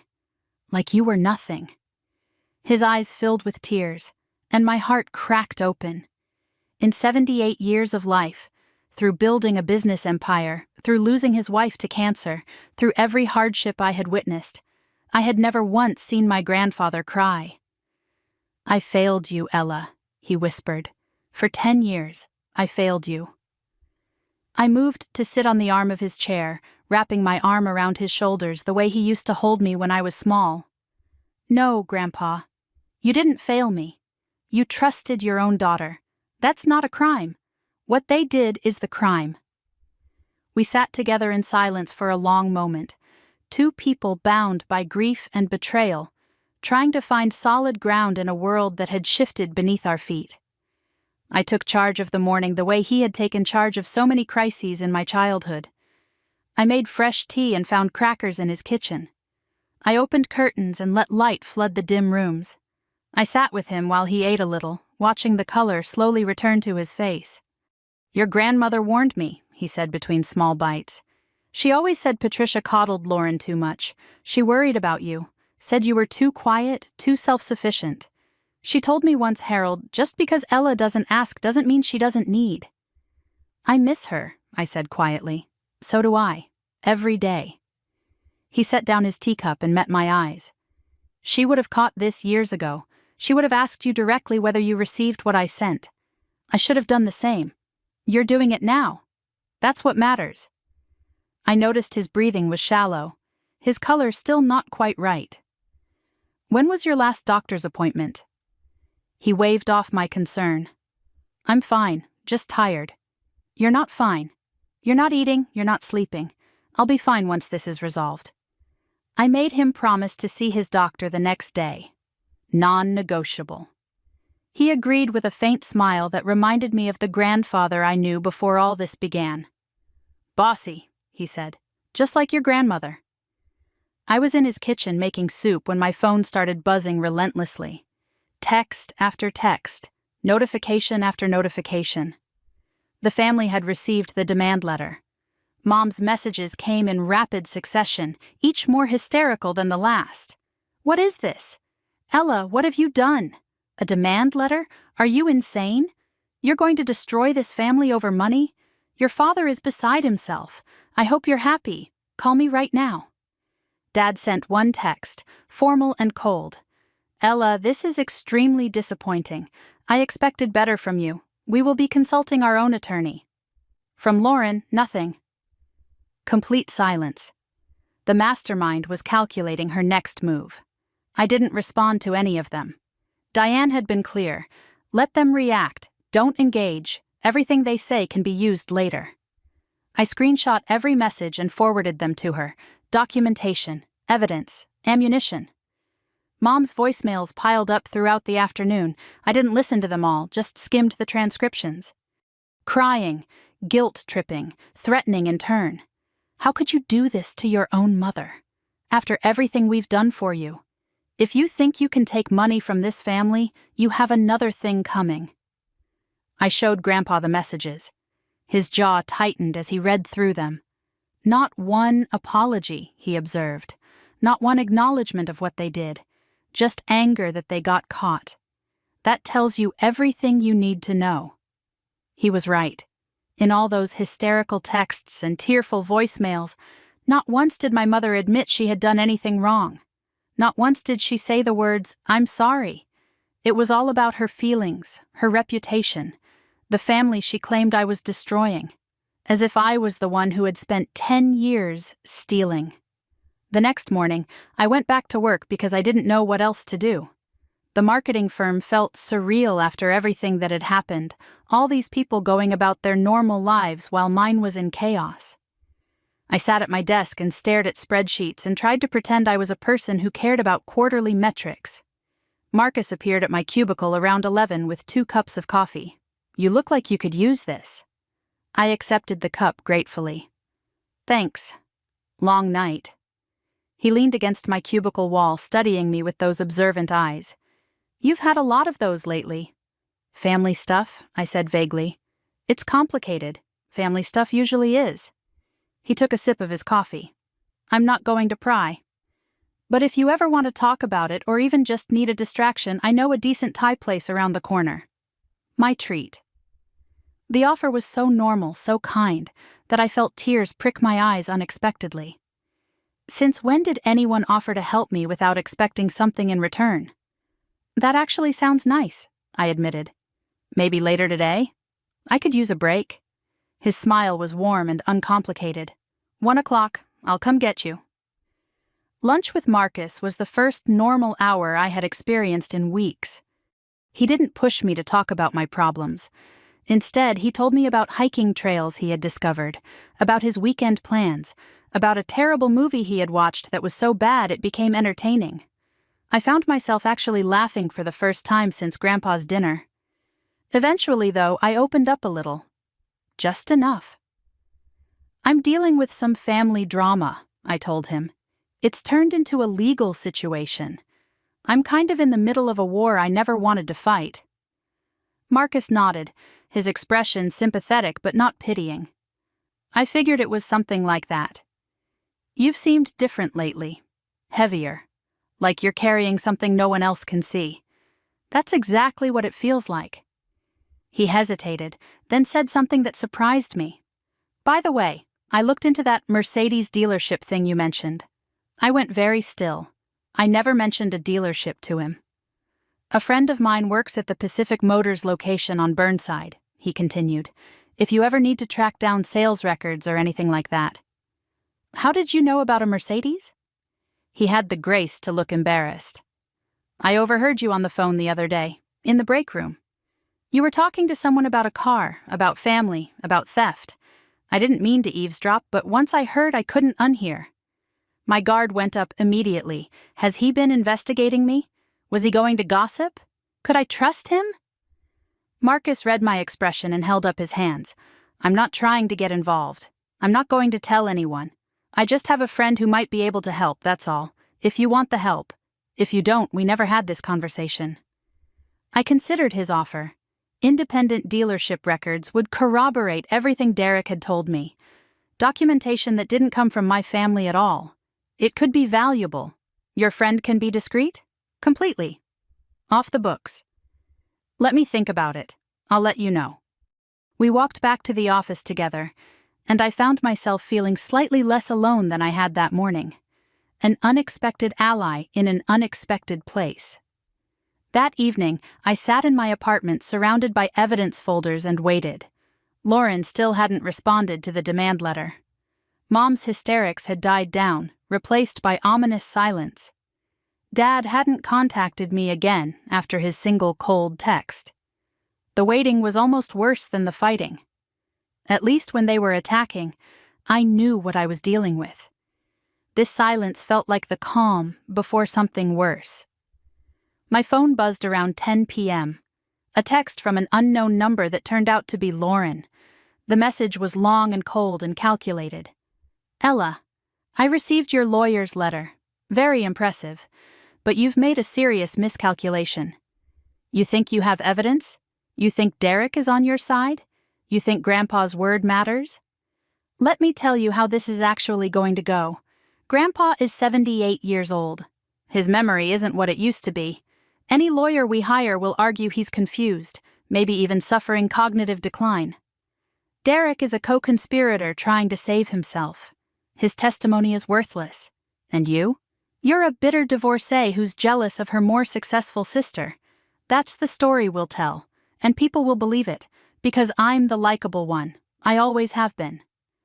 My blood ran cold as I kept reading. Drop this, now. Walk away. If you don't, I will make sure everyone knows what kind of person you really are. I'll tell the extended family. I'll tell your co-workers. I'll tell anyone who will listen. You'll be the crazy, greedy, ungrateful daughter who tried to destroy her own family. Your choice. I read Lauren's threat 3 times. The mask was fully off now. No tears, no apologies, no pretense of being the fragile little sister who never meant any harm. This was the real Lauren, strategic, ruthless, calculating. I screenshot the entire message and forwarded it to Diane with a note. Lauren's response. She's threatening to discredit Grandpa's mental competence and paint me as unstable. Diane's reply came in 2 minutes. This is exactly what we needed. She just admitted she knows about the evidence and is planning to obstruct. Keep her talking if you can. I stared at my phone, considering my options. I could ignore Lauren. I could try to reason with her. I could fire back with threats of my own. Instead, I typed the truth. Lauren, I'm not dropping anything. I have 10 years of documentation proving what you did. Grandpa has bank records. Derek has texts. I have everything. You can threaten me all you want. But here's the truth.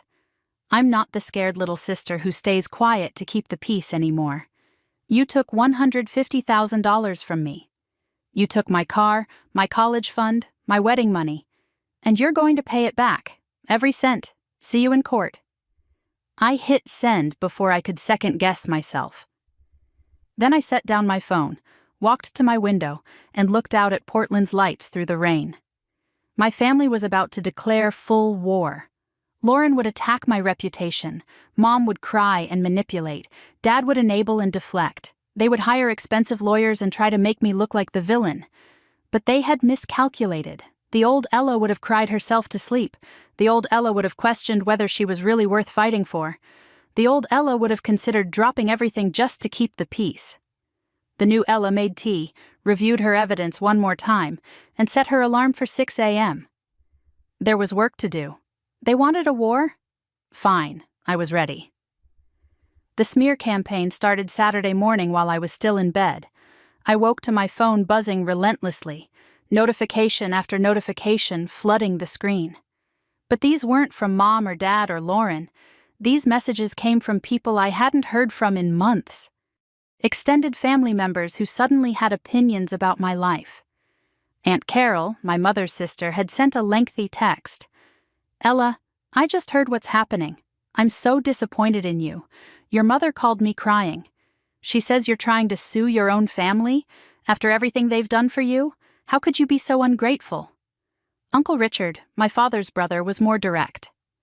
"Ella, I don't know what's gotten into you, but this needs to stop. Your father is a good man. He doesn't deserve this. Family doesn't do this to each other." My cousin Megan, Lauren's age and always closer to her than to me, sent the most dismissive message of all. "Heard about the lawyer thing. Yikes. Lauren is devastated. Maybe chill?" I scrolled through message after message, my stomach sinking with each one. They all carried the same theme. I was the villain. I was tearing the family apart. I was ungrateful and bitter and needed to be stopped. Lauren had activated the family network overnight. She had controlled the narrative before I even had a chance to share my side. She had painted herself as the victim and me as the aggressor, and everyone had believed her without question. Not one of them had asked for my perspective. Not one of them had wondered if maybe there was more to the story. They had simply accepted Lauren's version as truth because she was the likable one, the charming one, the sister who had always known how to work a room. I set down my phone with trembling hands. This was only the beginning. Aunt Carol called around 2 in the afternoon, and I made the mistake of answering. Maybe I thought I could explain. Maybe I hoped that if she just heard the facts, she would understand. "Ella, honey," she began in that concerned voice that wasn't really concerned at all. "I'm calling because I'm worried about you. Your mother says you've been acting erratically since the divorce. She thinks you might need help, professional help. The implication was clear. They were trying to paint me as mentally unstable." "Aunt Carol, that's not what's happening. They stole money from me. Grandpa sent $85,000 for a car and they gave it to Lauren instead." "Stole?" "Honey, your parents don't steal. They're family." I tried again, fighting to keep my voice steady. "Mom and Dad took a gift that Grandpa specifically designated for me and redirected it to Lauren. I have proof. Bank records, emails, everything. I'm sure there's been a misunderstanding." She sounded exactly like my mother, that same dismissive tone. "Families share resources, that's what we do. This wasn't sharing. This was theft. For 10 years, they've been intercepting gifts Grandpa sent me." "You've always been so intense, Ella, even as a child." Her voice dripped with false sympathy. "Maybe you're misremembering things. Your grandfather is getting older. Maybe he's confused about what he sent and when." The gaslighting was so blatant, I almost laughed. My grandfather, who had run a successful trucking company for 40 years, who kept meticulous records of every financial transaction, who could recite shipping manifests from memory well into his 70s. They wanted people to believe he was confused. "Why would Patricia lie?" Aunt Carol continued. "She loves you." The call ended badly. I hung up when it became clear that nothing I said would penetrate her loyalty to her sister. She had already decided I was the problem. Any evidence I offered would simply be reframed as proof of my instability. Before I could process that conversation, my phone buzzed with a Facebook notification. My stomach dropped when I saw it. Lauren had posted a lengthy status update, and it was public, visible to everyone. "I don't usually share personal things here," her post began, "but I need support from my community right now. My sister has decided to sue our family over a misunderstanding about money. She's hired lawyers. She's threatening our elderly grandfather. She's tearing us apart." The lies kept flowing. All because she feels entitled to things that were given freely as family support. I'm heartbroken. My parents are devastated. Our grandfather is confused and being manipulated. Please keep us in your thoughts. This is the hardest thing I've ever faced. She ended with the most manipulative line of all. "I love my sister, but I don't recognize who she's become." The comments were already piling up, hundreds of them. "So sorry, Lauren, stay strong. Some people are just toxic. You're better off without her. Family should never do this, sending love. She sounds jealous, you've always been the sweet one." People I had gone to high school with were commenting their support for Lauren. Coworkers might see this post. My reputation was being shredded in real time, and there was nothing I could do to stop it.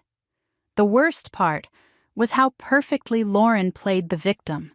The tears, the vulnerability, the "I love my sister despite everything." She was the sympathetic figure. I was the villain.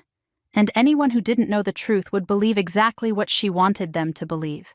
I wanted to comment, to defend myself, to post the evidence and let everyone see what had really happened.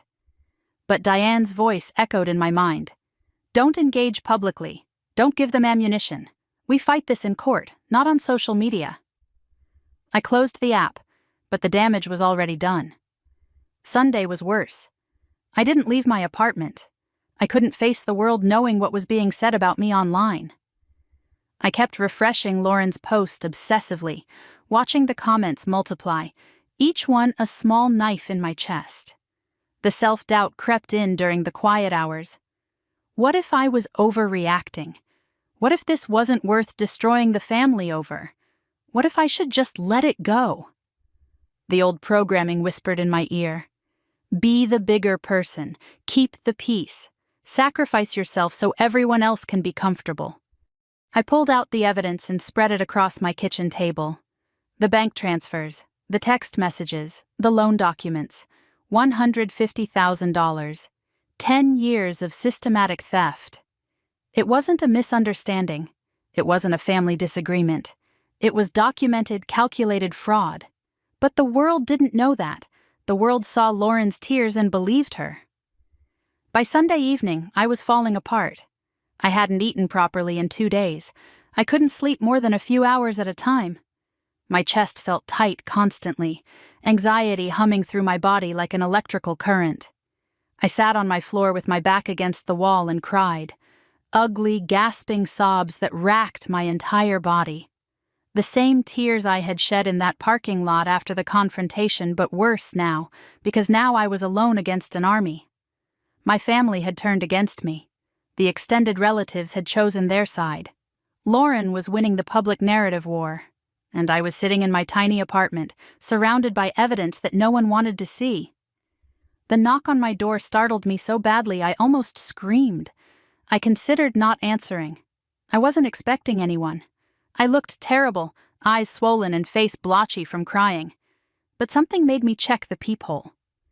Marcus stood in my hallway, holding a paper bag and looking concerned. I opened the door slowly, too exhausted to pretend I was okay.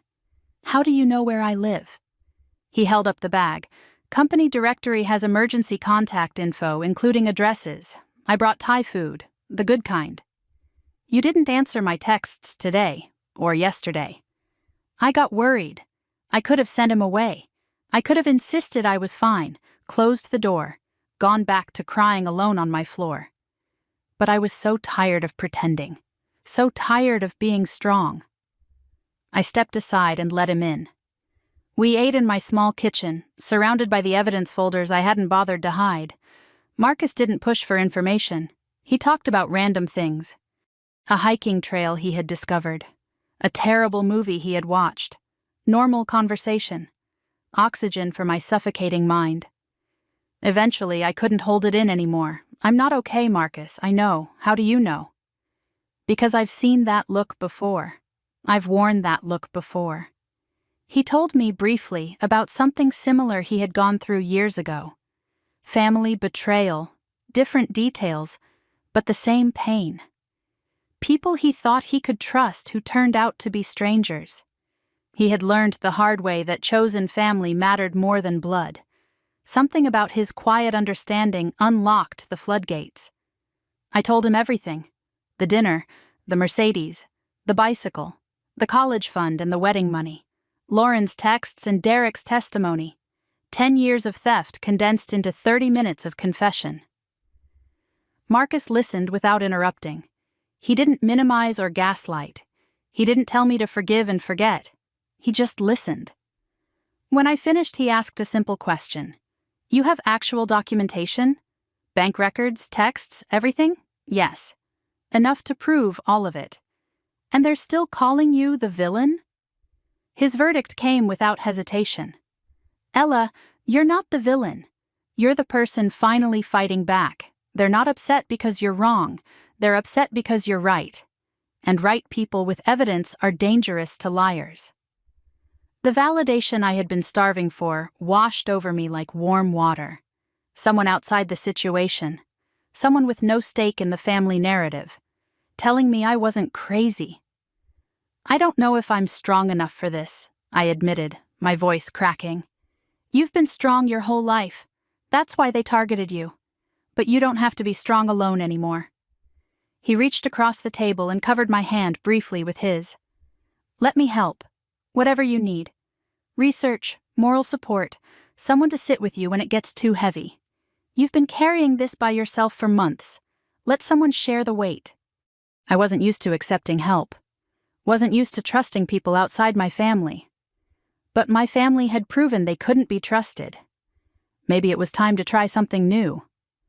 Okay, I said. Thank you, Marcus. That's what friends are for. He smiled, and for the first time in days, I almost smiled back. After Marcus left, Grandpa called. His voice was steadier than it had been Thursday, stronger. The crisis hadn't broken him after all. Sweetheart, I heard what's happening. The Facebook thing. My heart sank. You saw it?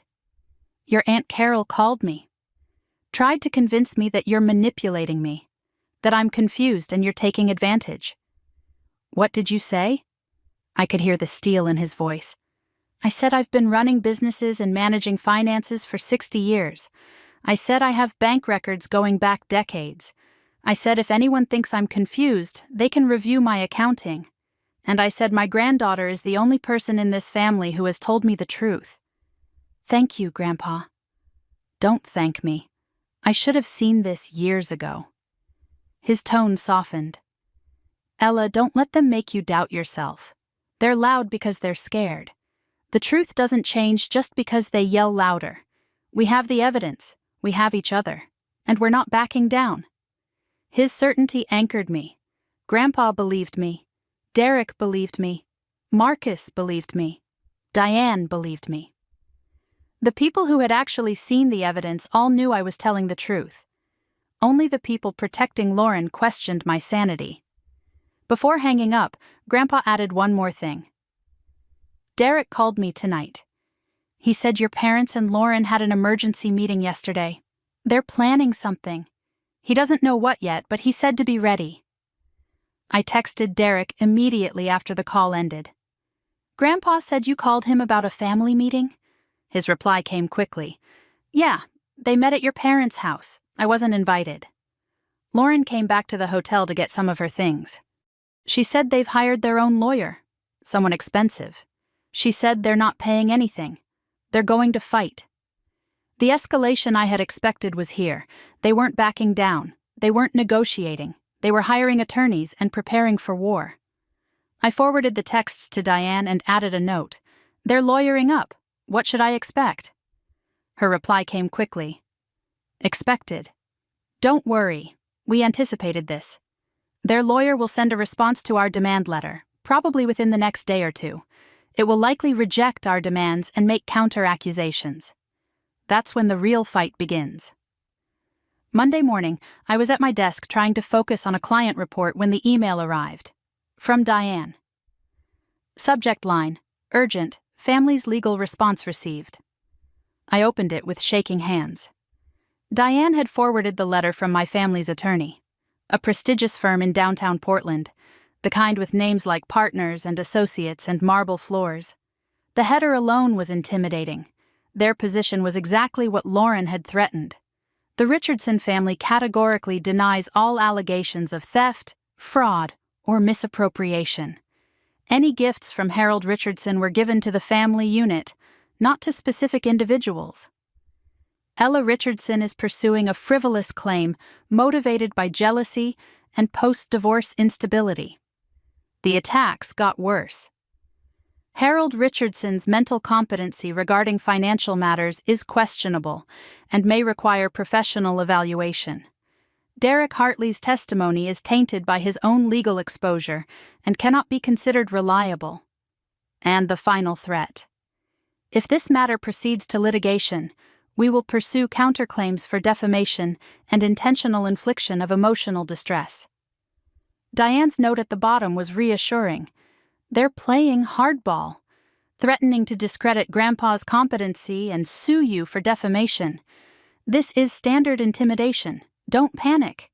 We have more evidence than they realize. Let's meet tomorrow to prepare our next move. I stared at the email until my vision blurred. My family wasn't just denying the theft. They were attacking, threatening to question my grandfather's mental fitness, threatening to sue me for telling the truth. The people who had stolen $150,000 from me were threatening to sue me. I closed my laptop and took a slow breath. The fear was there, sharp and real. But underneath it, something harder was forming. Something that refused to break. They wanted a war. Fine. I would give them one they would never forget. The morning of the mediation arrived cold and gray, typical November weather in Portland. I woke at 5 because sleep was impossible anyway, and spent 2 hours preparing in ways that had nothing to do with evidence or legal strategy. I showered and dressed in my most professional outfit, a charcoal suit with a white blouse that made me look serious and competent. I pulled my hair back from my face and applied minimal makeup. This wasn't a day for sympathy. This was a day for strength. The evidence folder sat on my kitchen table where it had lived for weeks. Every document organized, every screenshot printed, every bank statement highlighted and annotated. 2 weeks of preparation compressed into one thick manila folder that would determine my future. I picked it up and headed for the courthouse. Multnomah County Courthouse was an imposing stone building in downtown Portland, all columns and steps and architectural weight designed to convey authority. I had never been inside before, never needed to, never imagined I would be suing my own family in a place like this. Diane was waiting on the steps when I arrived, briefcase in hand, looking sharp and ready for battle. Her confidence steadied my racing heart. "How are you feeling?" she asked, terrified, determined, both. "Good." She smiled slightly. "That's exactly right." Grandpa arrived moments later in a hired town car, insisting that a day this important required proper transportation. He emerged slowly, leaning on his cane more heavily than usual, but his eyes were clear and his jaw was set. He wore his best suit, the one Grandma had bought him 30 years ago for their anniversary. It still fit perfectly. "Let's finish this," he said simply. Derek arrived separately, parking blocks away and approaching through a side entrance. He looked terrible, unshaven and exhausted. But he had come. He had chosen truth over his marriage, honesty over comfort. Whatever else happened today, that meant something. We entered the courthouse together, passed through security, and climbed the stairs to Mediation Room 3B on the second floor. And that's when I saw them. Mom, Dad, and Lauren were entering through a side door with their attorney, a silver-haired man in an expensive suit who radiated the particular confidence of someone who charged $500 an hour. Lauren looked up, and our eyes met across the lobby. No tears this time, no pleading or pretense, just cold calculation meeting cold determination. Two sisters who had become enemies, preparing to fight over the wreckage of a family that had never been what it seemed. The mediation room was large and institutional, with a mahogany conference table long enough for 12 people and windows overlooking the courthouse square. Water pitchers sat precisely arranged on the table, crystal glasses catching the gray morning light. The mediator's chair waited empty at the head of the table. We took our positions like soldiers claiming territory. My side, Diane, me, Grandpa. Derek sat slightly apart, a witness rather than a party. Their side, the expensive attorney, Mom clutching tissues, Dad staring at the table, Lauren sitting perfectly still with her hands folded. Nobody spoke. The tension was thick enough to choke on. The mediator entered precisely on time. Judge Patricia Okonkwo, retired, appointed by the court to oversee this disaster. She was an African-American woman in her 60s with silver locks and reading glasses, radiating the quiet authority of someone who had spent decades sorting through human conflict. "Good morning, everyone," she said, settling into her chair. "Let's begin." Diane presented our case first. She was methodical and devastating, walking through every piece of evidence I had gathered over the past weeks. "Your Honor, my client Ella Richardson is seeking recovery of $150,500 in documented gifts that were systematically diverted from her over a period of 10 years. These weren't family misunderstandings. These were calculated, premeditated thefts."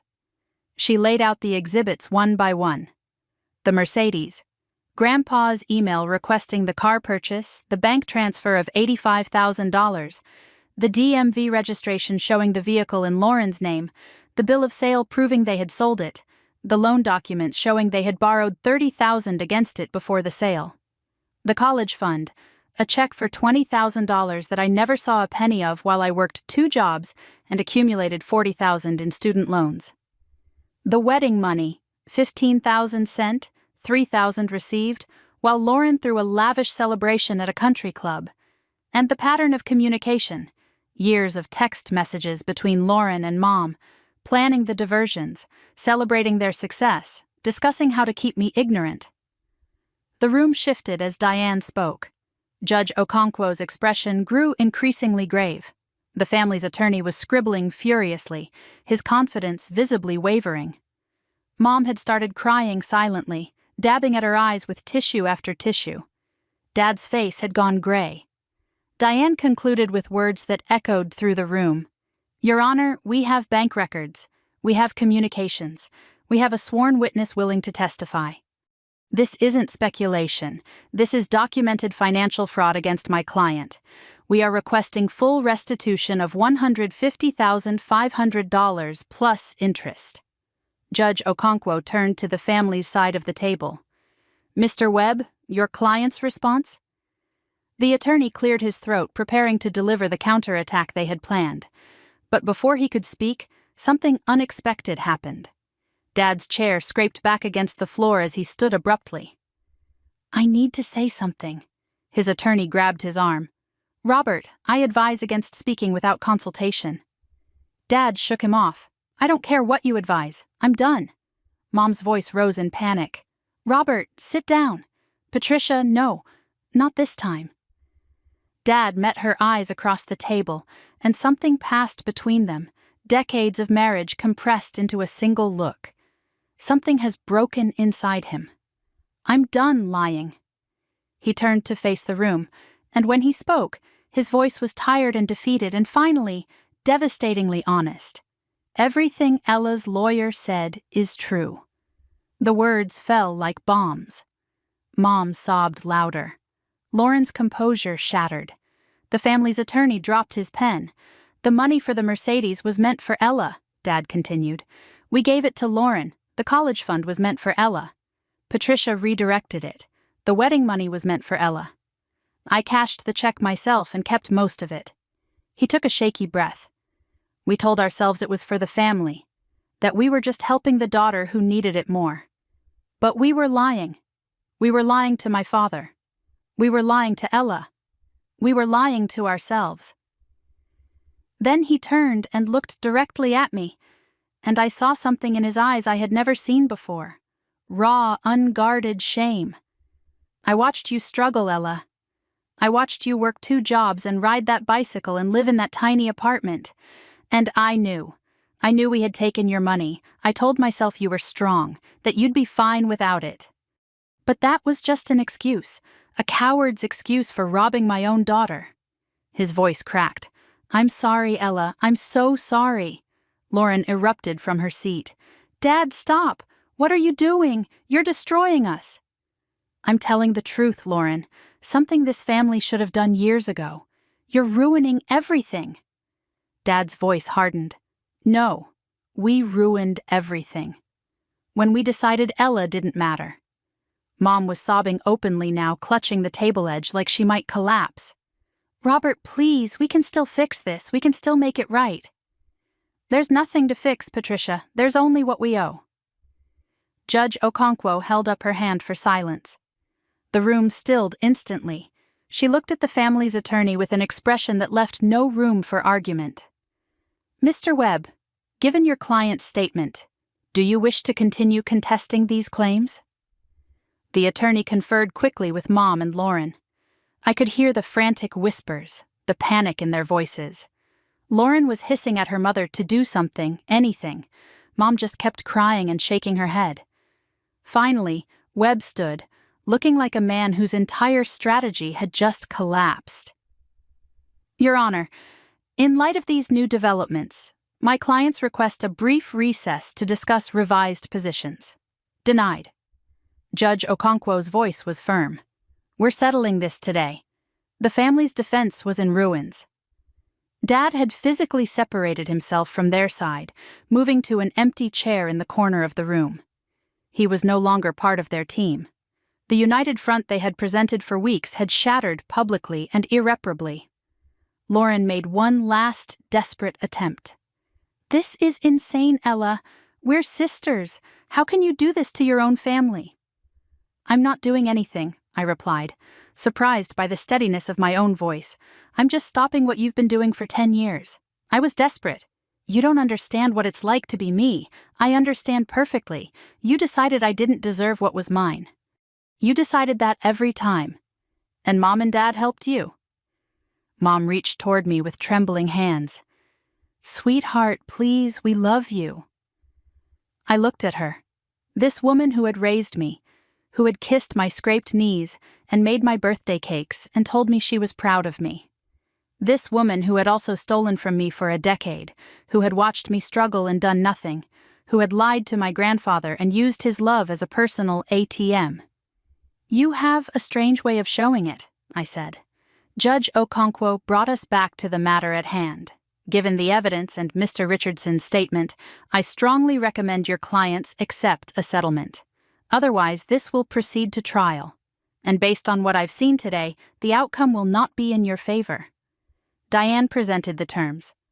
Full restitution, $150,500.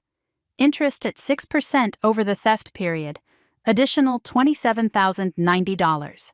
Total, $177,590. Payment plan acceptable, monthly installments over 3 years. If terms violated, immediate civil judgment, plus referral for criminal fraud charges. The family's attorney conferred with Mom and Lauren in heated whispers. "We don't have that kind of money," Lauren protested. "We'll have to sell the house." Webb's response was quiet but firm. "You don't have a choice." Derek spoke for the first time since entering the room. "The $30,000 loan, that's mine and Lauren's responsibility. I'll pay my half. Separately. I'm not asking Ella to cover my mistakes." The negotiations continued for another hour, hammering out details and responsibilities. In the end, the agreement looked like this. Patricia and Robert would pay $117,590, covering the Mercedes' original gift and historical theft. Lauren would pay $30,000, plus her portion of interest for the loan she had initiated. Derek would pay $15,000 for his half of the loan. Papers were pushed across the table. Mom signed with trembling hands, mascara streaking her cheeks. Lauren signed without looking up. Dad signed with something that looked almost like relief. It was done. $177,590, acknowledged owed to me. Legal, documented, enforceable. 10 years of theft finally accounted for. The room emptied slowly afterward. Judge Okonkwo thanked everyone and departed. The family's attorney fled quickly, eager to escape the disaster. Derek slipped out through a side door, heading back to the hotel where he had been hiding from Lauren for weeks. Mom, Dad, and Lauren huddled in the corner, their alliance fractured beyond repair.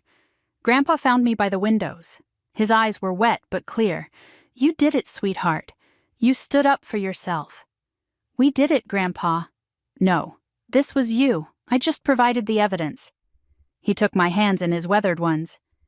You finally claimed what was yours. Diane gathered her files with professional satisfaction. Textbook case, Ella. They had no defense once the father confessed. I'll have the formal agreement drafted by end of week. I nodded, waiting to feel triumphant, waiting to feel victorious. Instead, I felt empty, not happy, not sad, just done. As I turned to leave, Mom stepped into my path. Her face was ravaged by tears, makeup destroyed, the careful composure she had maintained for decades completely shattered. Ella, please. I waited. I know you hate us. But please, is there any chance you can ever forgive us? I looked at my mother, the woman who had raised me, fed me, tucked me in at night, who had also stolen $150,000 from me, who had watched me suffer and chose her other daughter every single time. I don't hate you, Mom.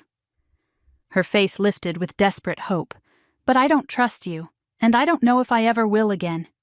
Forgiveness isn't something I can promise right now. Maybe someday, maybe never, but today I need you to leave me alone. I walked past her, down the courthouse hallway, Grandpa beside me. The weight on my shoulders was lighter, but the grief remained. I had won. I had gotten justice. But it didn't feel like victory. It felt like a funeral for the family I thought I had. Outside, the sun had broken through Portland's gray clouds. I stood on the courthouse steps, breathing fresh air, trying to feel something other than exhausted numbness. My phone buzzed. Marcus. How did it go? I typed back. We won. They're paying everything. His reply came immediately. That's amazing. How do you feel? I stared at the question for a long moment, searching for the right words. Finally, I typed the only honest answer. I don't know yet. I'll let you know when I figure it out. I pocketed the phone, took Grandpa's arm, and walked into the sunlight, leaving the courthouse and the family I once knew behind me. The notification arrived on a Saturday morning while I was making coffee. 2 weeks had passed since the mediation, 2 weeks of strange quiet after months of chaos. I was standing in my tiny kitchen, still in my robe, when my phone buzzed with an alert from my bank. Deposit received. Amount $4,932.78. Sender, Richardson Family Trust. Memo. Settlement payment, 1 of 36. I stared at the screen until the numbers blurred. The first installment of $177,590. They were actually paying. After everything, after the lies and the threats and the smear campaign, they were honoring the agreement. It was real. It was happening. I had expected to feel triumphant when this moment came, vindicated, victorious. Instead, I felt something more complicated. Relief, certainly, validation that the fight had been worth it. But also grief I hadn't anticipated.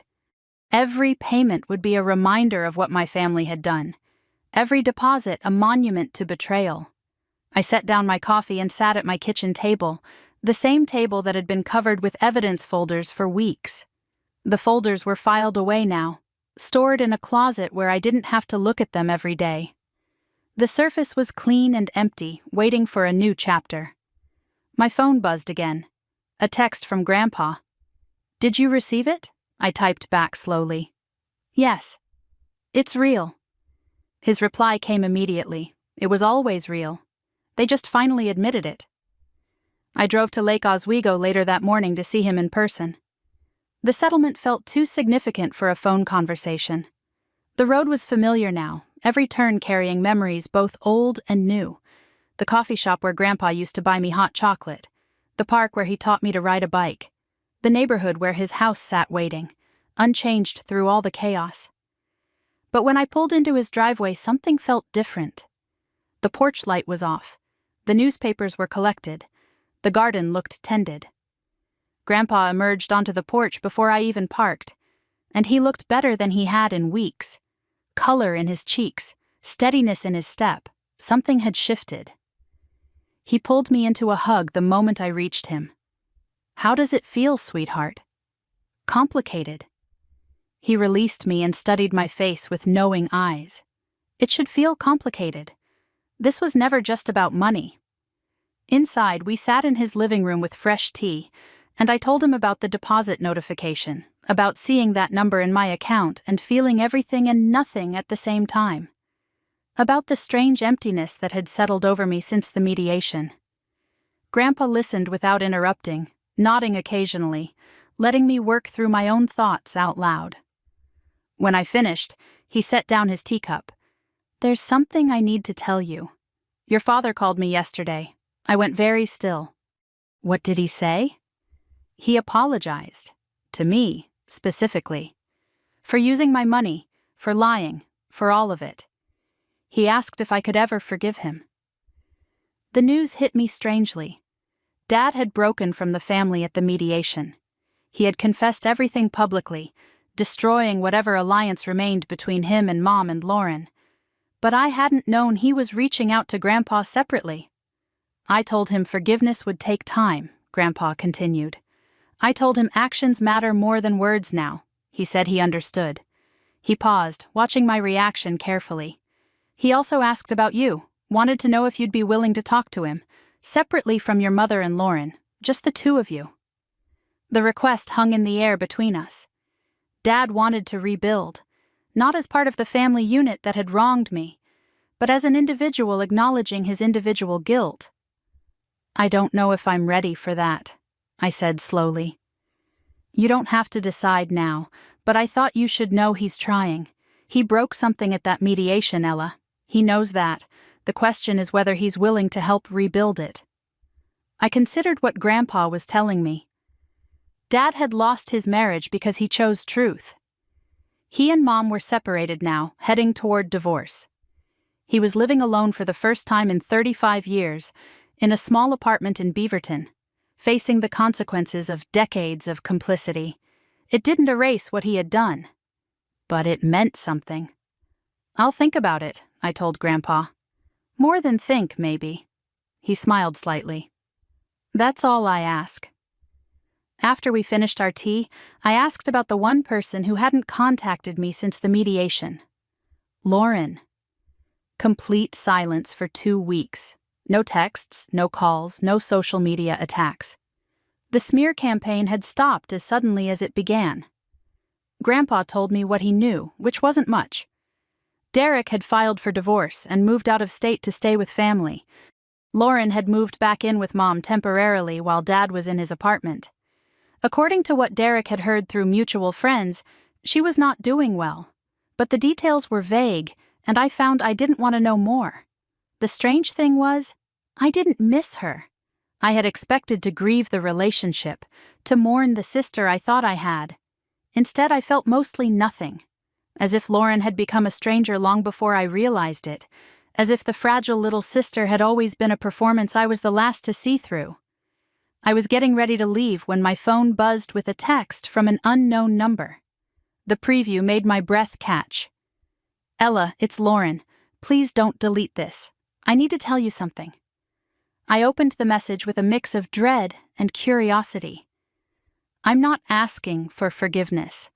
I know I don't deserve it. I'm not making excuses. There aren't any. I just need you to know that I understand now. What I did wasn't just about money.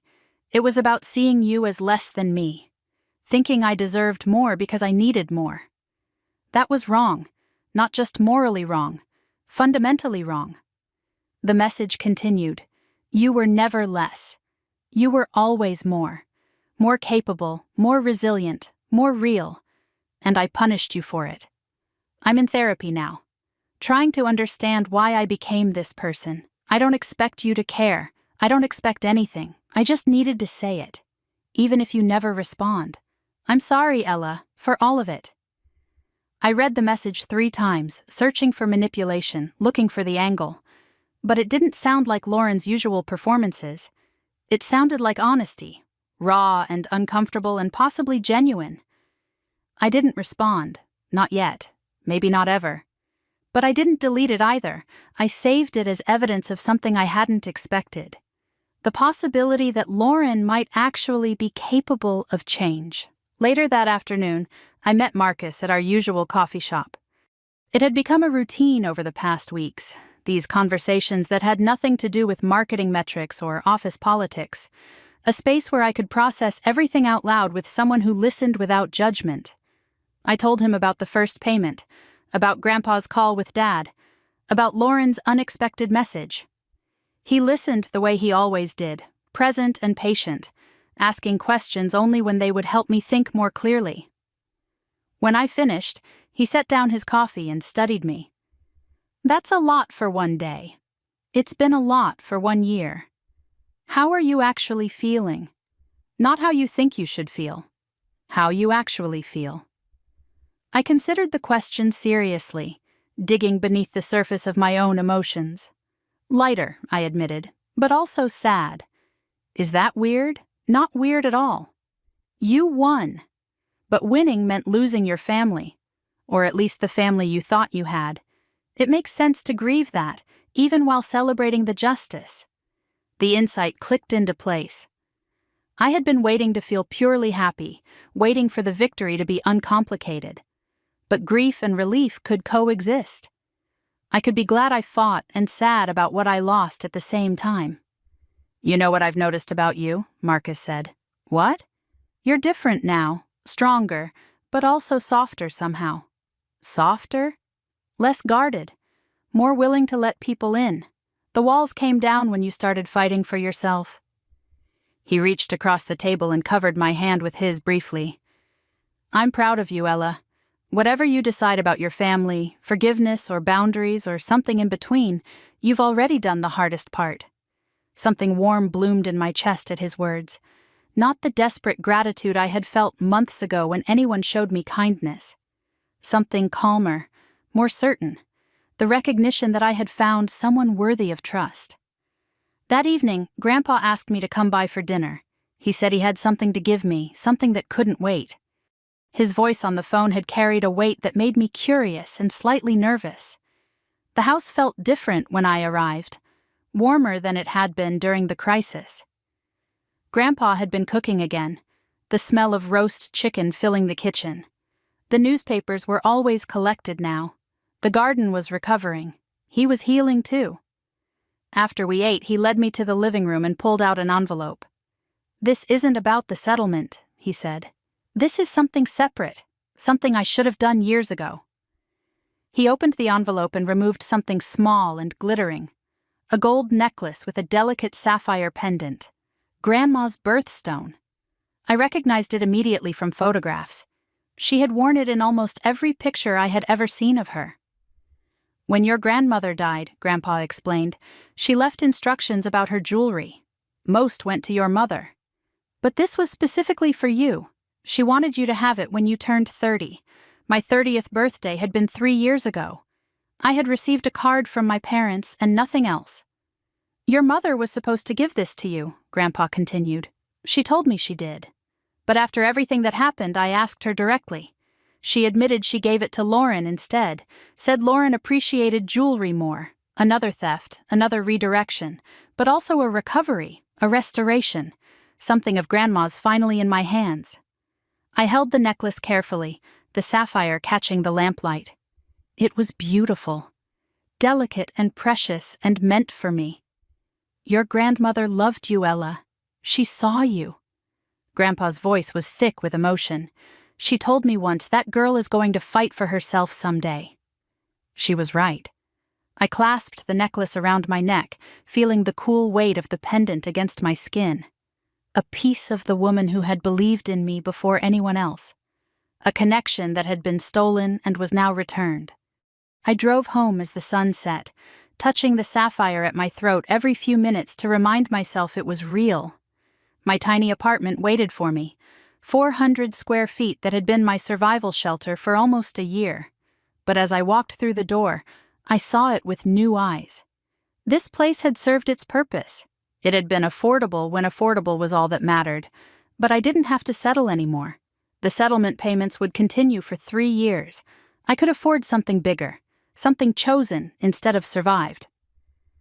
I looked at the bicycle leaning against the wall by the door, the rusty 10-speed that had started everything. For months I had been unable to touch it, unable to throw it away. It was evidence, a reminder, a wound. But I didn't need reminders anymore. I had the legal documents, I had the settlement agreement, I had the truth, acknowledged and compensated. Tomorrow, I decided. Tomorrow I would donate the bicycle to someone who actually needed it. I would start looking for a new apartment. I would begin building a life that was chosen, not endured. My phone buzzed with one more message. From Dad this time. Direct, not through Grandpa. Ella, I know I don't deserve it, but I'd like to see you. Just to talk. Coffee or a walk, whatever you're comfortable with. Whenever you're ready. If you're ever ready. I'll wait. I read it twice. No pressure, no demands, no manipulation, just a father asking for a chance. The father who had broken ranks and told the truth. Who had apologized publicly and was now paying the price privately. I didn't respond tonight, but I didn't delete it. I saved it next to Lauren's message. 2 olive branches from the wreckage of my family. Before bed, I touched the sapphire pendant one more time. Grandma's necklace, Grandpa's belief, my own strength. Maybe forgiveness was possible. Someday. Maybe some relationships could be rebuilt on honest foundations instead of lies. But first, I needed to build myself. A new home, a new life, a new story. One where I wasn't the forgotten daughter. One where I was the woman who refused to be forgotten. I turned off the light and lay in the darkness, thinking about tomorrow. Apartment hunting, bicycle donation, maybe even car shopping, something modest, but mine. The future wasn't scary anymore. It was open, and for the first time in 30 years, it belonged entirely to me. 3 months had passed since the mediation, and I woke on a February Saturday to sunlight streaming through tall windows I had chosen myself. My new apartment in Portland's Pearl District was nothing like the cramped studio I had survived in for almost a year. 1,100 square feet of space with exposed brick walls and a kitchen large enough to actually cook in. 2 bedrooms, one of which I had converted into a home office. Art on the walls, prints I had loved for years, but never been able to frame properly. Furniture I had selected, not salvaged from thrift stores out of necessity. The evidence folders were gone from my kitchen table, filed away in a closet no longer needed for daily reference. The surface held only a coffee maker and a small vase of flowers I had bought myself the week before. Just because I could. Just because I deserved something beautiful. I made coffee and stood at my window, looking out over the city as it woke beneath a pale winter sky. February in Portland meant the world was still gray, but there were hints of spring coming. Crocuses pushing through the soil in the park across the street. Days getting incrementally longer, the heaviness of winter beginning to lift. The bicycle was gone. I had donated it to a homeless shelter 2 months ago, watching them wheel it away with a sense of relief I hadn't expected. That chapter was closed. The rusty 10-speed that had carried me through months of struggle, the decoy gift that had hidden a theft of $85,000, was now serving someone who actually needed it.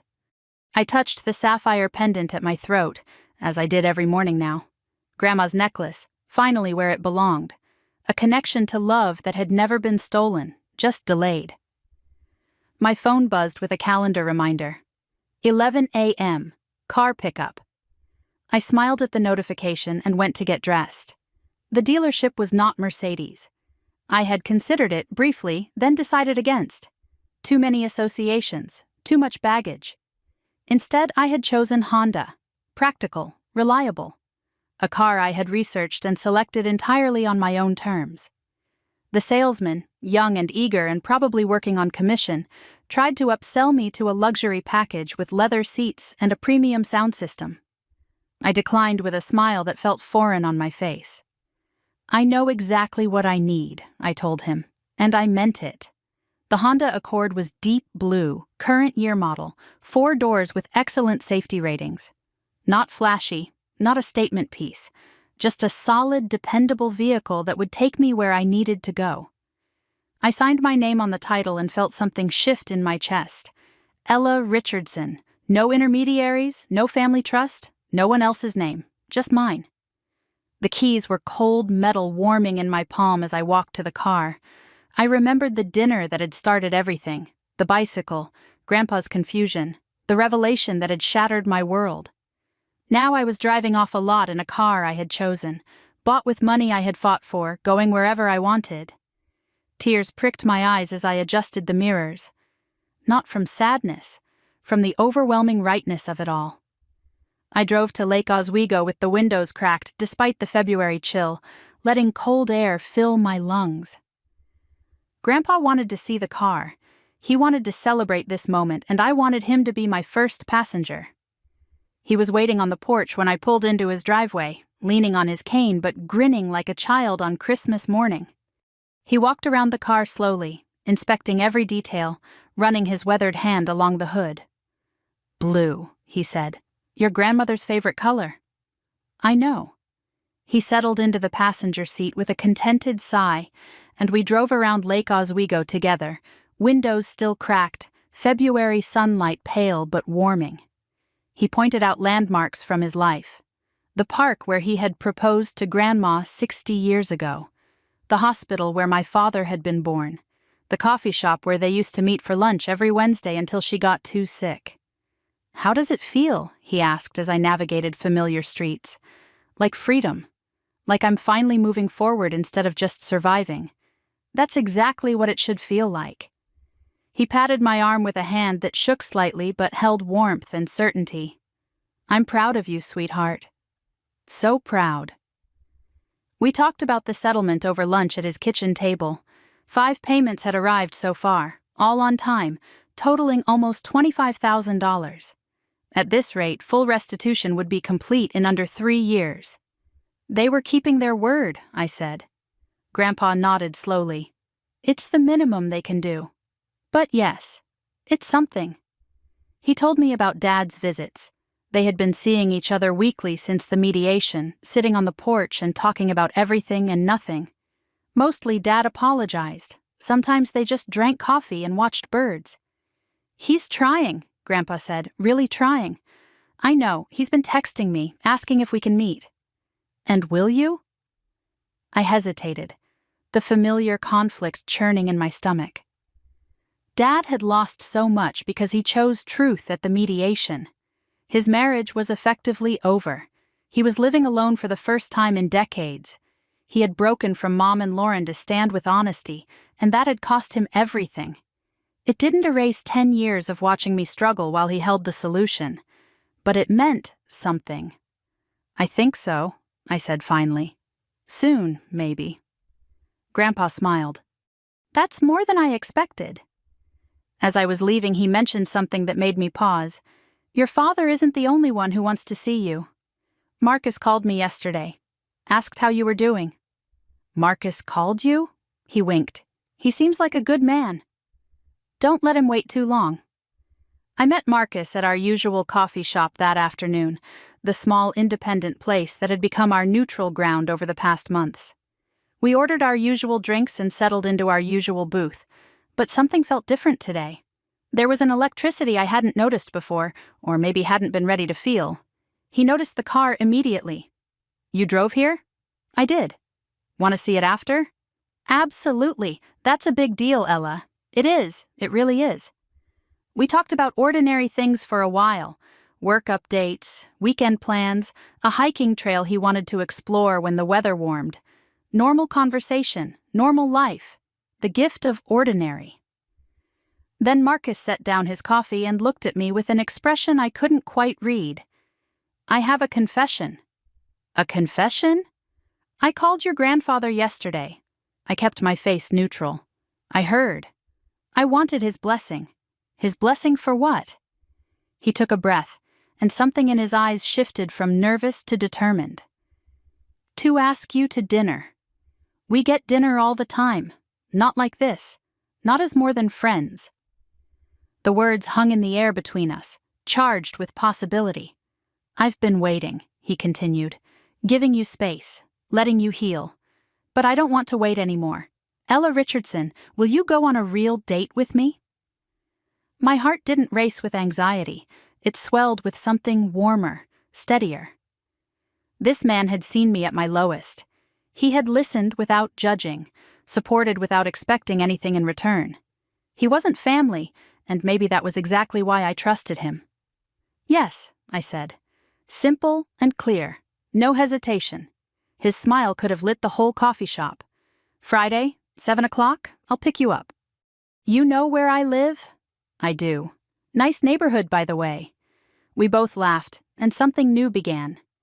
As we walked to the parking lot, my phone buzzed with a text from an unexpected source. Mom, her first contact since the mediation. I stopped walking and stared at the screen. Ella. I know I have no right to ask for anything. I know what I did was unforgivable. I'm not asking for forgiveness. I'm just asking if you'd be willing to talk someday. Not today, not tomorrow, whenever you're ready. If you're ever ready. I miss you. I miss my daughter. I know I don't deserve to, but I do. I read the message twice. It sounded different from Lauren's apology, vaguer somehow. No acknowledgement of specific wrongs. No mention of the decade of theft. Just, I miss you and I know what I did. Safe words that admitted guilt without details. I didn't delete it, but I didn't respond either. Mom had been the enabler, the one who executed Lauren's requests year after year, who lied to Grandpa's face, who watched me struggle and shrugged. I wasn't ready for that conversation. Maybe I never would be. Marcus waited patiently by my car, not asking questions, just being present. I put my phone away. "Everything okay?" "No, but I will be." He nodded and kissed my cheek, light and respectful and full of promise. "Friday," he said. "Friday." I watched him drive away, then sat in my new car and scrolled to Dad's last text, the one I still hadn't answered. Before I could overthink it, I typed a reply. "Coffee this weekend? Just us. Let me know when you're free." Sunday morning, I met my father at a coffee shop neither of us had ever been to. Neutral territory. No memories, no associations. Just two people trying to find common ground in the wreckage. He looked older than I remembered. Thinner. The separation had taken its toll, but his eyes were clearer than they had been at the mediation. Less shame, more quiet determination. "Thank you for coming," he said as we sat across from each other. "I didn't expect you to say yes, I almost didn't." "I know." The conversation that followed wasn't easy, it wasn't comfortable. But it was honest in a way we had never been. He didn't make excuses or blame Mom or Lauren. He took full responsibility for his part in what had happened. "I knew it was wrong," he told me. "Every time. I knew. But it was easier to go along than to fight. Your mother and I became something I don't recognize. And Lauren, I failed her too by letting her become this person. But mostly I failed you. By pretending you didn't need what you needed. I can't forgive you yet," I said. "I'm not asking you to. But I can try to understand.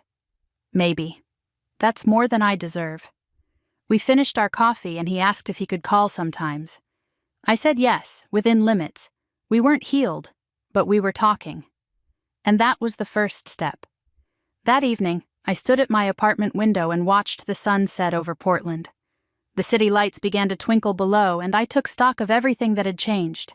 New apartment, new car, a date with Marcus on Friday, first conversation with Dad, a boundary with Mom that felt right instead of cruel, Grandpa healthy and happy and proud, settlement payments arriving like clockwork. I touched Grandma's sapphire pendant and thought about the journey that had brought me here. From thanking my grandfather for a bicycle to claiming $177,000 that had always been mine. From being the strong one who got overlooked to being the woman who refused to be erased. I had lost a sister. Maybe forever. Maybe not. I had lost the mother I thought I had. I had lost the family I believed in. But I had found something more important. I had found myself. I used to believe that being strong meant suffering in silence. That not needing anyone was a virtue. That being the easy daughter made me a good person. I was wrong. Strength isn't about carrying weight no one asked you to carry. It's about setting it down. It's about saying this isn't fair when it isn't. It's about claiming what belongs to you, even when your own family tells you that you don't deserve it. They called me the strong one. They used it as an excuse to overlook me, to steal from me, to choose someone else every single time. But they were right about one thing. I am strong. Strong enough to uncover the truth, strong enough to fight for justice, strong enough to rebuild my life from nothing, and strong enough to walk away from people who only loved me when I made their lives easier. If you're listening to this story and something resonates, if you've ever been the one who was overlooked, the one who was told you could handle it, the one whose needs were invisible, I want you to know something. You deserve more than being strong for everyone else. Sometimes being strong means being strong for yourself. It means drawing lines, demanding respect, walking away from people who only take. That's not selfish. That's survival. That's self-worth. That's justice. If this story touched you, I'd love to hear from you. Leave a comment telling me about a time you stood up for yourself, or a time you wished you had. Your story might be exactly what someone else needs to hear today. And if you want more stories like this, stories about resilience and family secrets and ordinary people finding the courage to claim what's theirs, make sure you hit that subscribe button and turn on notifications so you never miss the next chapter. Because everyone has a story worth telling. Maybe next time it'll be yours. Thank you for listening. Thank you for being here. And remember, you are worth fighting for. I touched the sapphire pendant one last time, turned off the living room light, and walked toward my bedroom, toward rest, toward tomorrow, toward whatever came next. For the first time in 30 years, I wasn't afraid of the future. I was ready for it. This story is fictionalized for dramatic effect.